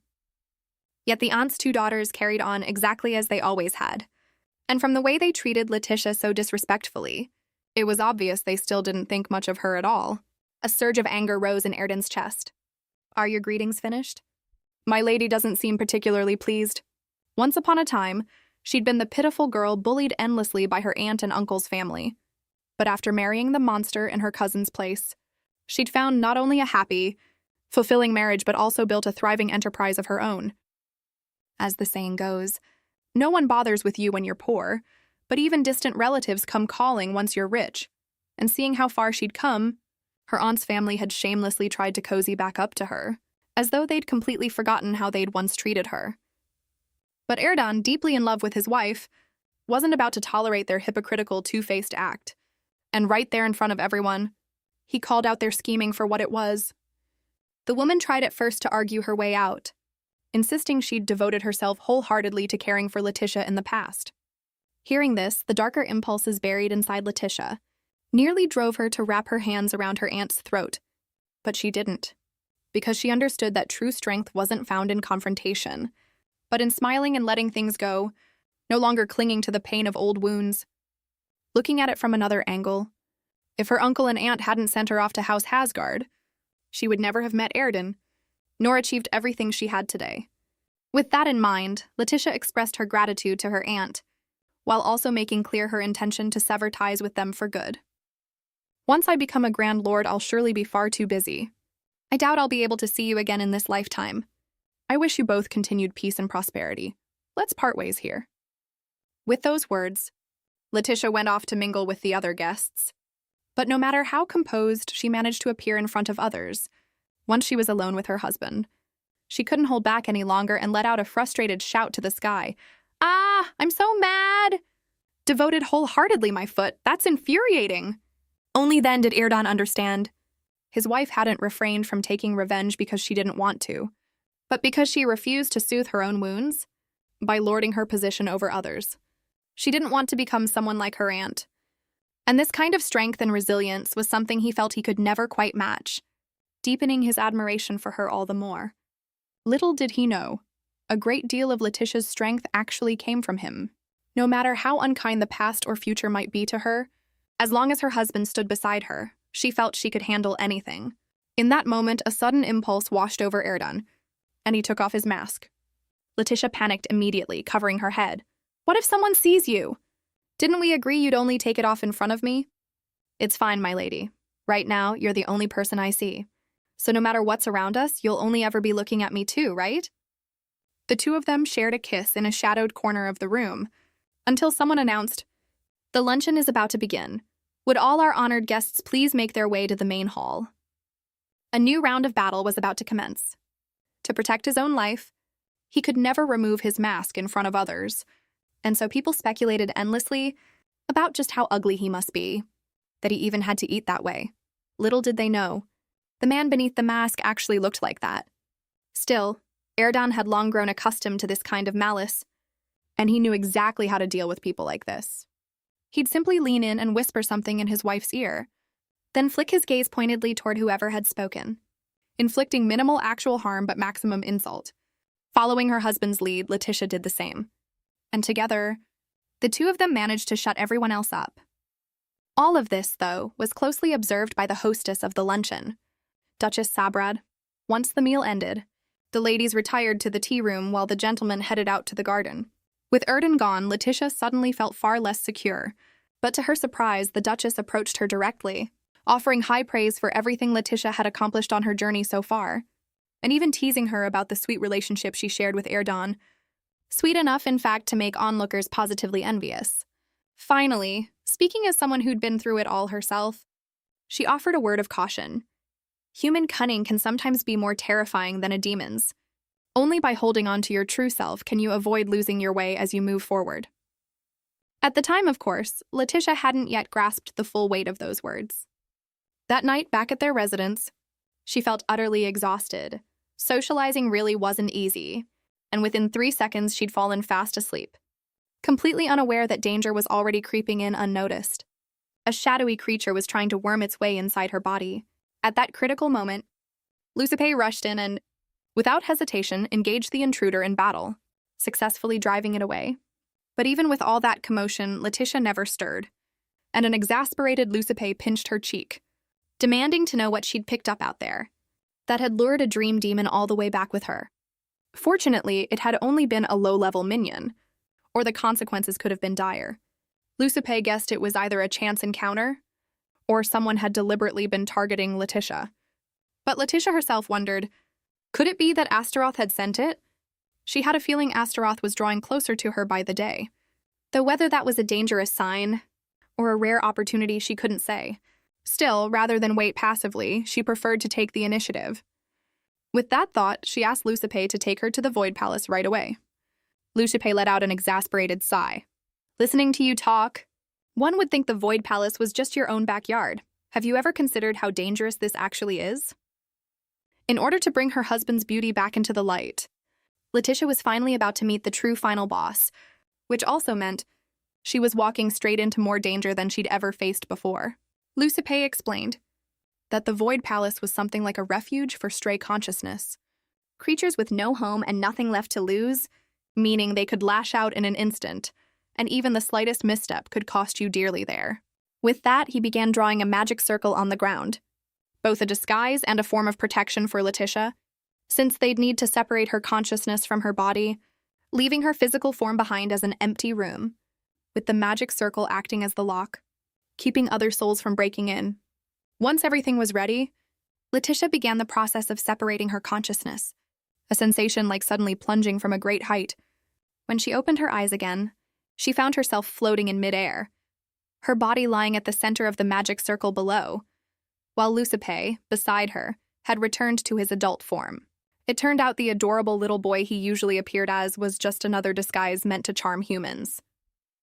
But getting back to business, the two of them passed through an enormous door, and finally arrived at the Void Palace, where all manner of structures were scattered about in no particular order, as chaotic and surreal as a dream. Lucipe pointed toward a box-like structure, indicating that Astaroth was inside. But before they went in, he warned Letitia that whatever happened, she must never reveal her own name to him, because doing so would be like exposing her single greatest weakness.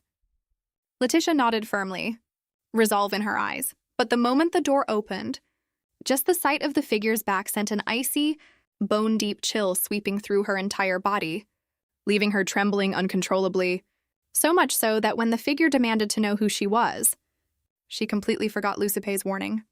She was just about to say she was so-and-so from House Hasgard, but the demon, upon hearing that name, cut her off instantly. Hasgard! What an inescapable bit of karma. Have you come because of the curse I cast? Before Letitia could even respond, Lucipe sensed the danger, and immediately yanked her back, slamming the door shut, warning her that other conscious entities had already caught their scent, and that staying any longer could spell real trouble. The two of them fled in a hurry, never realizing they'd already planted the seeds of disaster without even knowing it. Back in the real world, Lucipe finally understood why his mistress had been so intent on reviving Astaroth. But as it turned out, breaking a curse wasn't limited to having the demon who cast it lift it personally.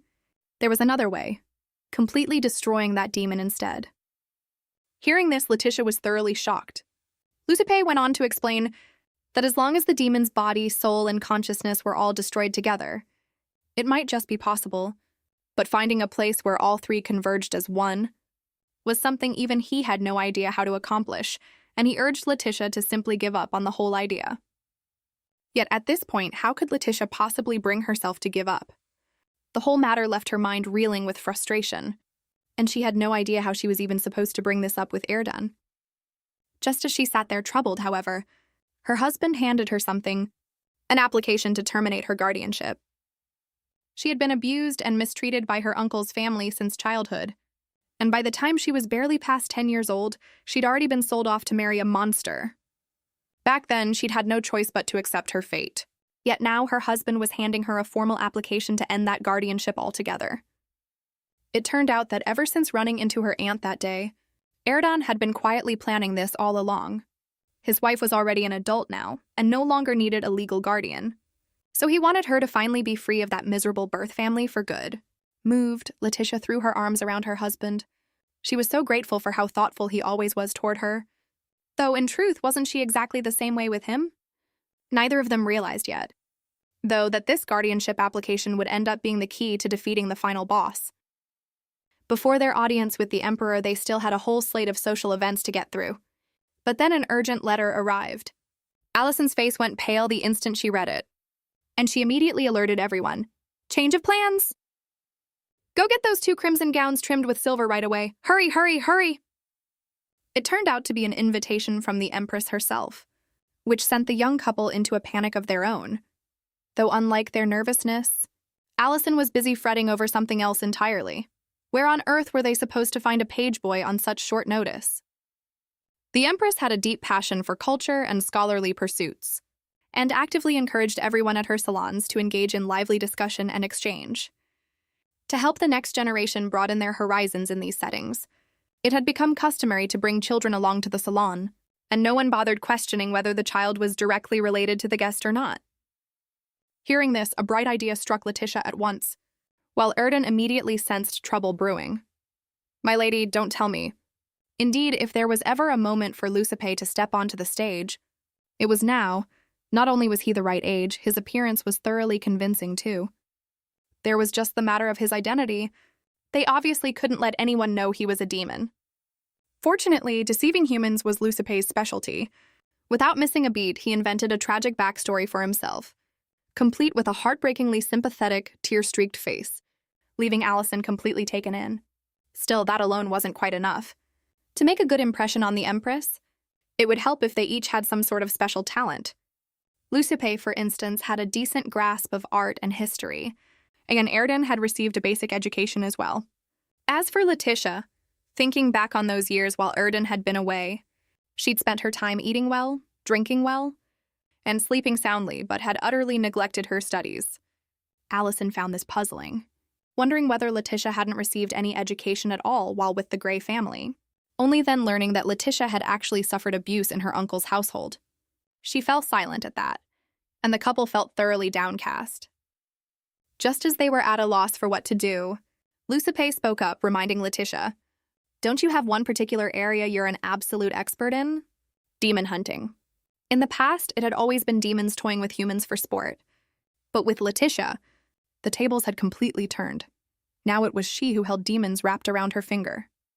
She'd never given this particular talent much thought before, but it ended up becoming the very thing that helped her win the Empress's favor. Once they arrived at the gathering, sure enough, this crowd was noticeably different from any other party they'd attended. No idle gossip, no eagerness to gawk at scandal, just focused discussion across every field of knowledge. Then, with the announcement, Her Majesty the Empress has arrived, the hostess of the salon made her grand entrance. Once she'd taken her seat, she declared the theme for the day's discussion. Why does this world have demons at all? She said she was especially honored to have invited a guest whose experience aligned perfectly with today's topic. And her gaze landed directly on where the young couple sat. Letitia felt genuinely flattered by the attention, but it was Count Basin who spoke up first. arguing that human nature is fundamentally good, and that demons were created by the gods specifically to serve as a warning to humanity, embodying the very opposite of humanity's inherent goodness.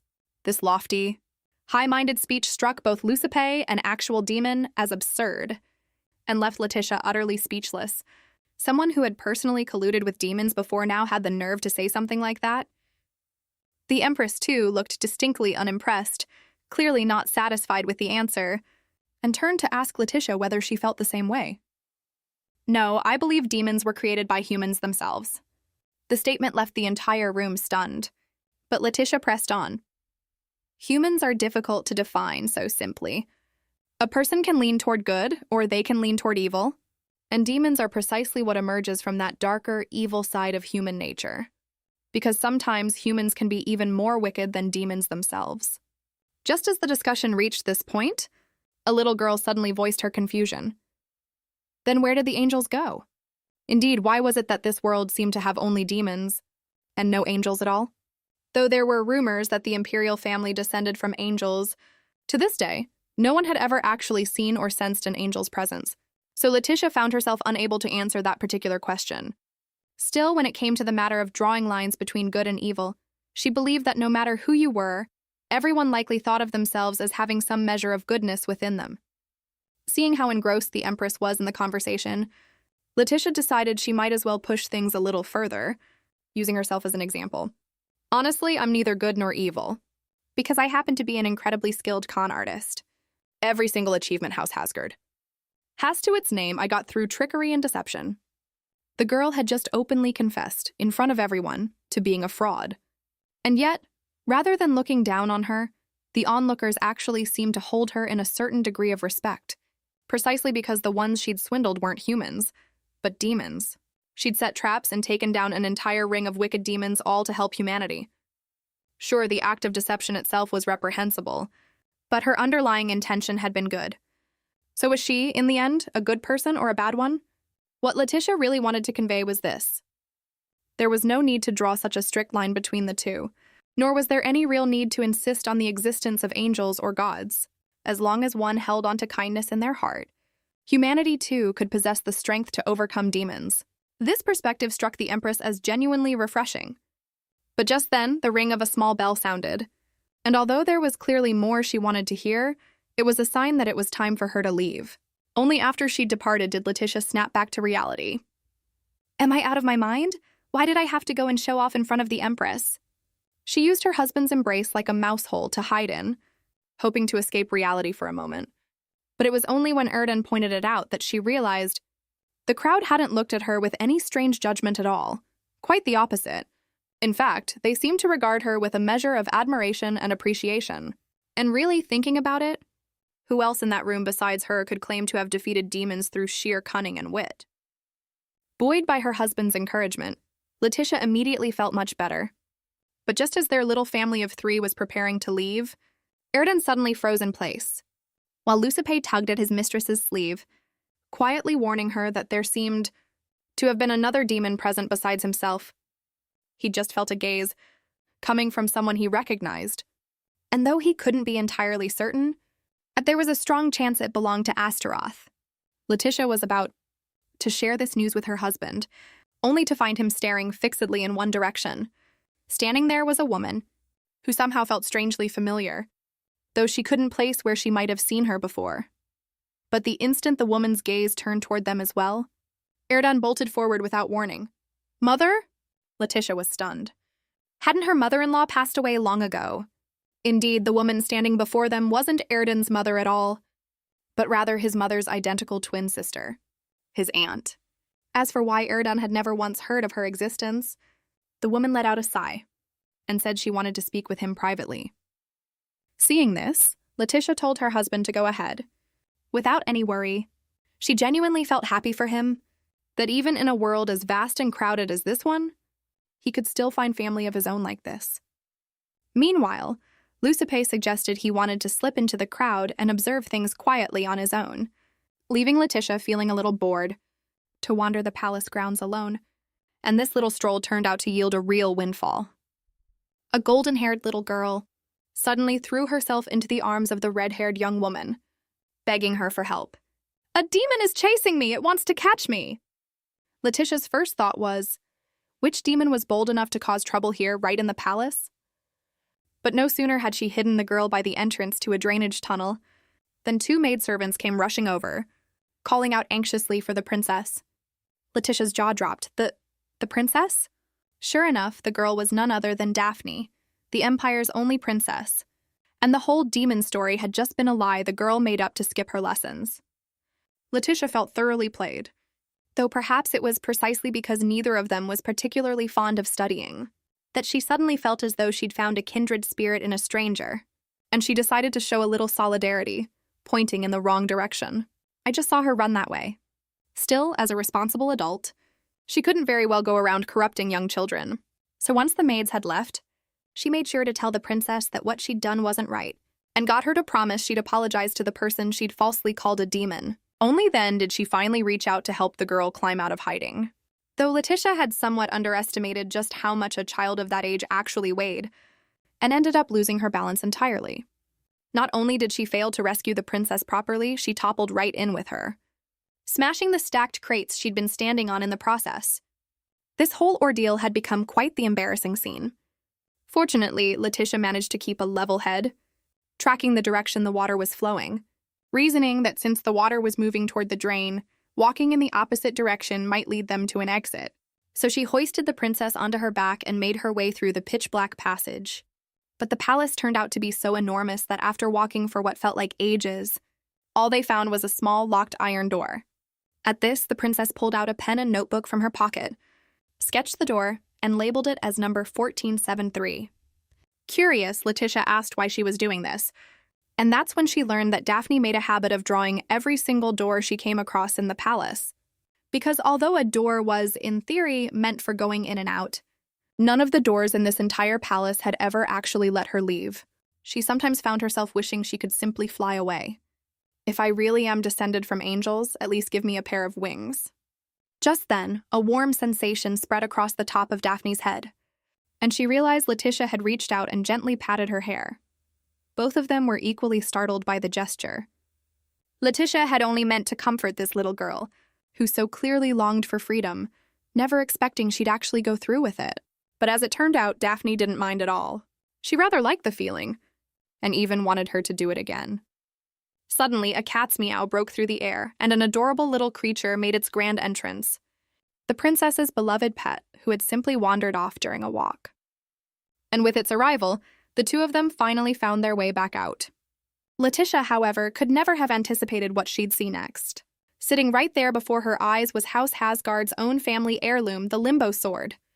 Her husband's family treasure, somehow sitting in an underground shrine within the imperial palace. Letitia was utterly bewildered. How could this possibly be? According to the little princess, though, this had always been a treasure passed down through generations of the imperial family, left behind by the very first emperor after his triumph over the demons.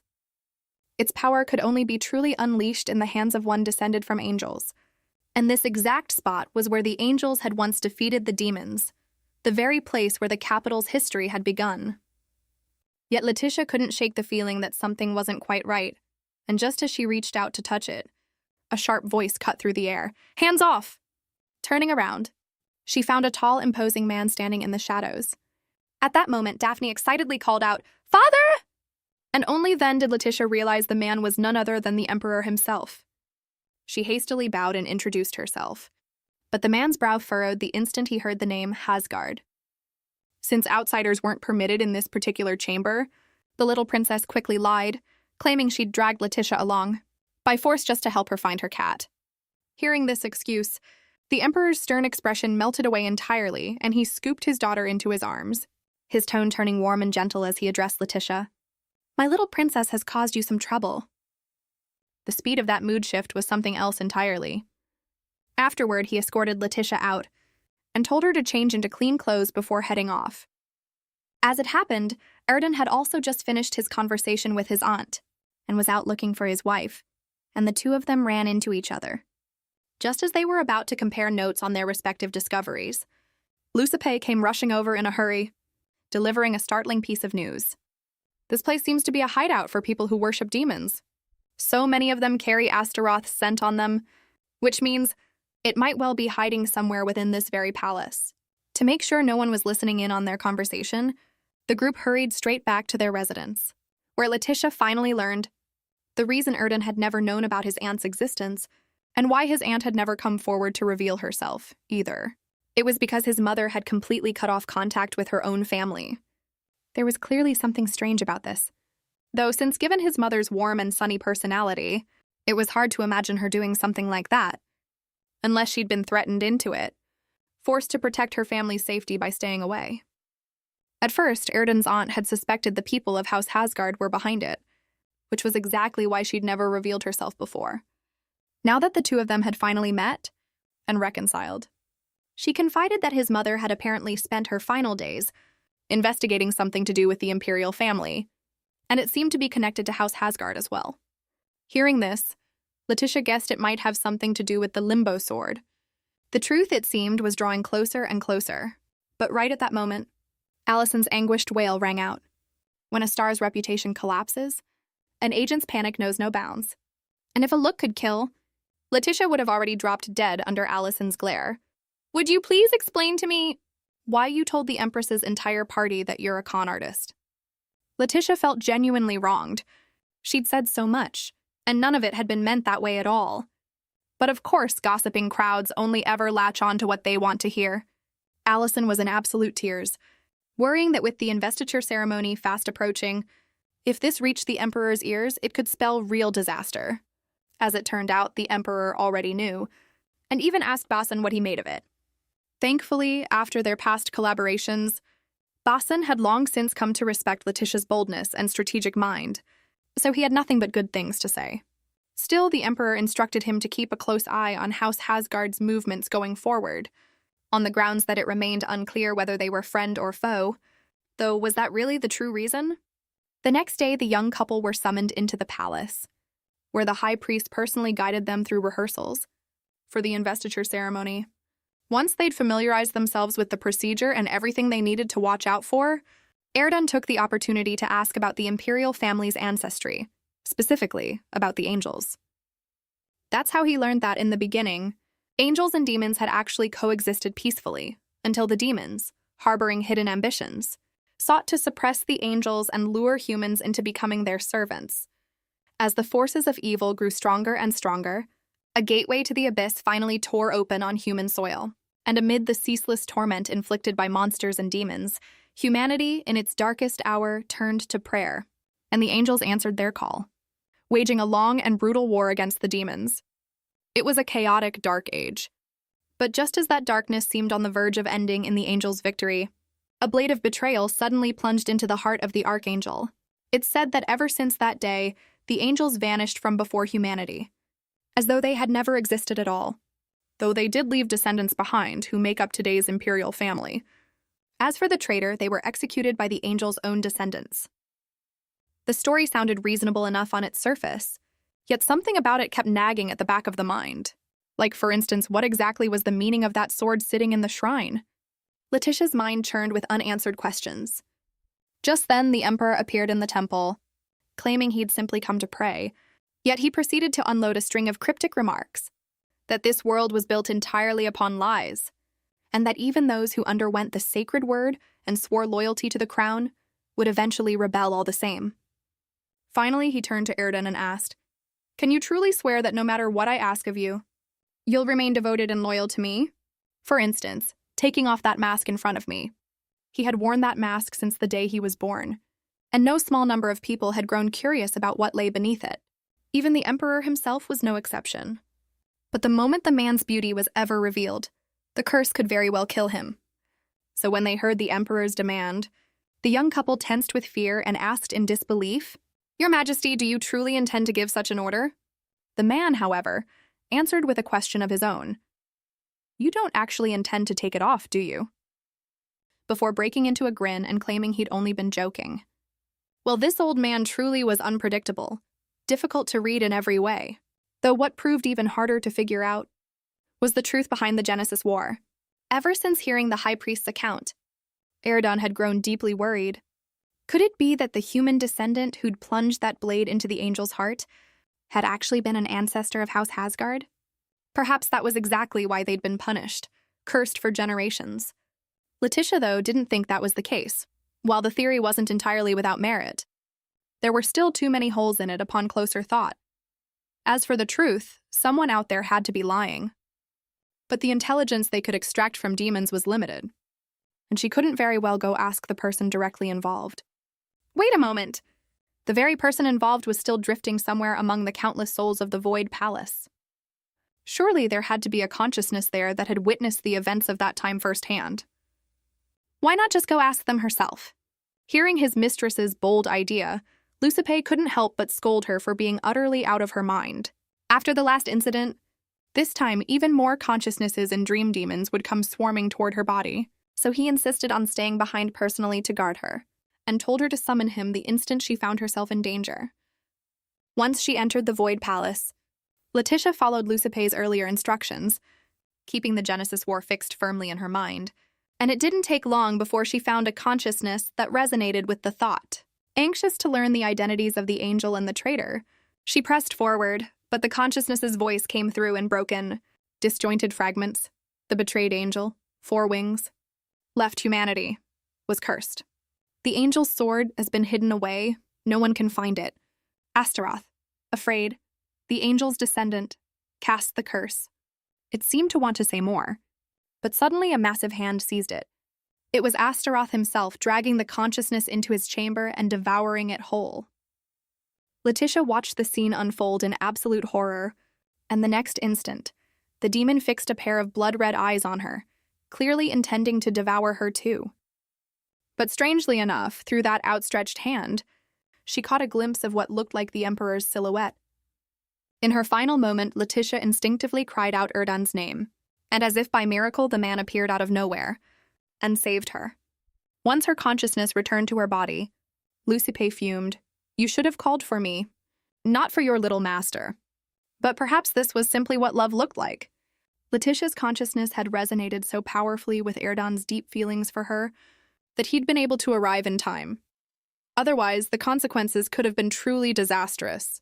Lucipe went off to handle the intruders lurking outside, while Erdan listened to his wife recount everything that had happened. Letitia had expected him to be angry, and quickly apologized, promising she'd never venture anywhere so dangerous again. No, this isn't your fault, and it isn't mine either. No one is to blame here. The only one at fault is that demon who cursed House Hasgard in the first place. This marked the first time Erdan hadn't blamed himself, nor pushed his wife away in some misguided attempt to protect her. After all, running from the problem would never solve it, and he'd made up his mind to fight alongside his wife from now on. So next time, you might as well just come with me. I'll keep you safe. Yet just the rehearsal for the investiture ceremony alone had left the two of them completely worn out, and no sooner had it ended than Letitia found she still wasn't getting any rest. The Empress sent an urgent telegram inviting her to the palace for a private visit, since the little princess had been begging endlessly to see her and hear stories about life outside the palace walls. But the Empress, too, genuinely wanted to see Letitia again, since their last exchange hadn't been nearly satisfying enough. So once the little princess had drifted off listening to her stories, the Empress settled in for a proper conversation with Letitia.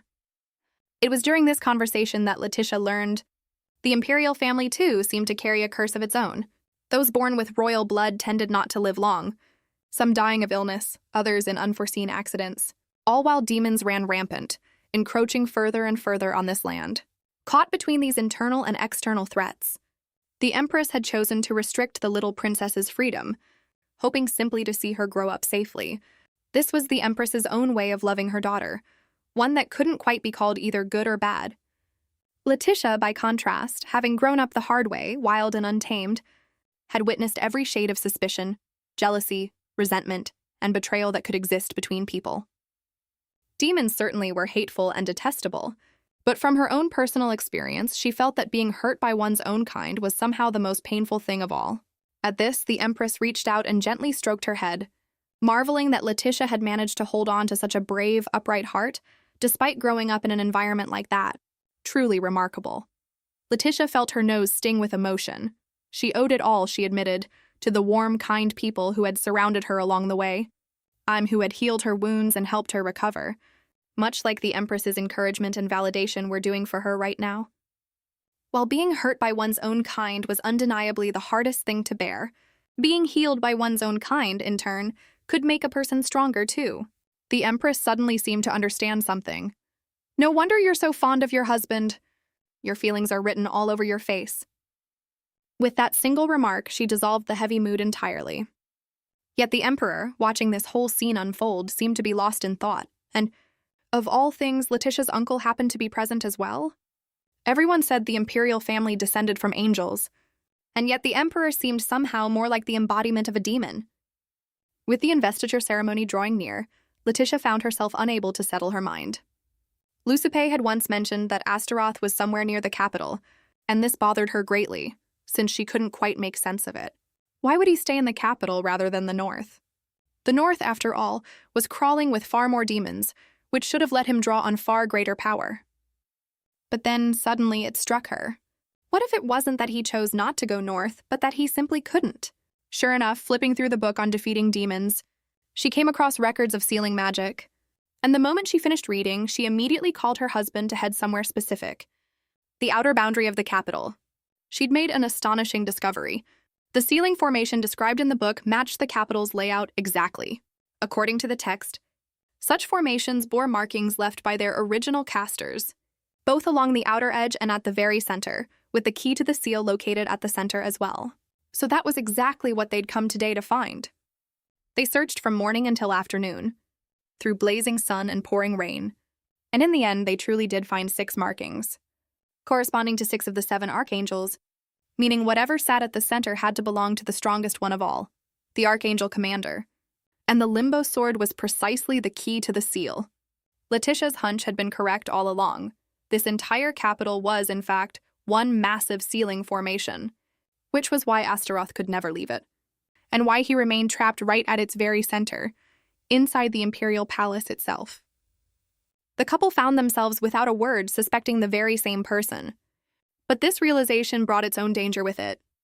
What if the loyalty oath they were set to swear to the Emperor tomorrow was, in reality, a soul contract in disguise?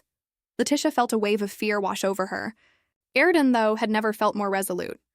He understood now, whether for his own sake or hers, only by facing the danger head-on could they ever hope for a better future. And so he had no intention of backing down any longer.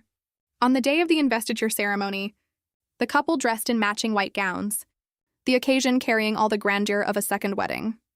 But unlike back home at House Hasgard, everyone here harbored their own hidden agendas. Beneath the gaze of the entire assembly, the couple made their way slowly toward the high priest, for what was known as the sacred word, the moment when the high priest would cast the spell that made lying impossible, while everyone present would be given the chance to ask them questions. Looking around, Letitia realized just how many people had turned out for this occasion, and unsurprisingly, most of their concerns centered around the subject of demons. Suddenly, her uncle's figure entered her line of sight, and her mind reeled in shock. Someone who had absolutely no business being here had shown up anyway, which could only mean he was up to no good. And sure enough, that turned out to be exactly the case. After Letitia managed to answer the first few questions without incident, Count Grey finally raised his hand, pointing toward the entrance of the temple, and asked Letitia if she could explain what exactly that was.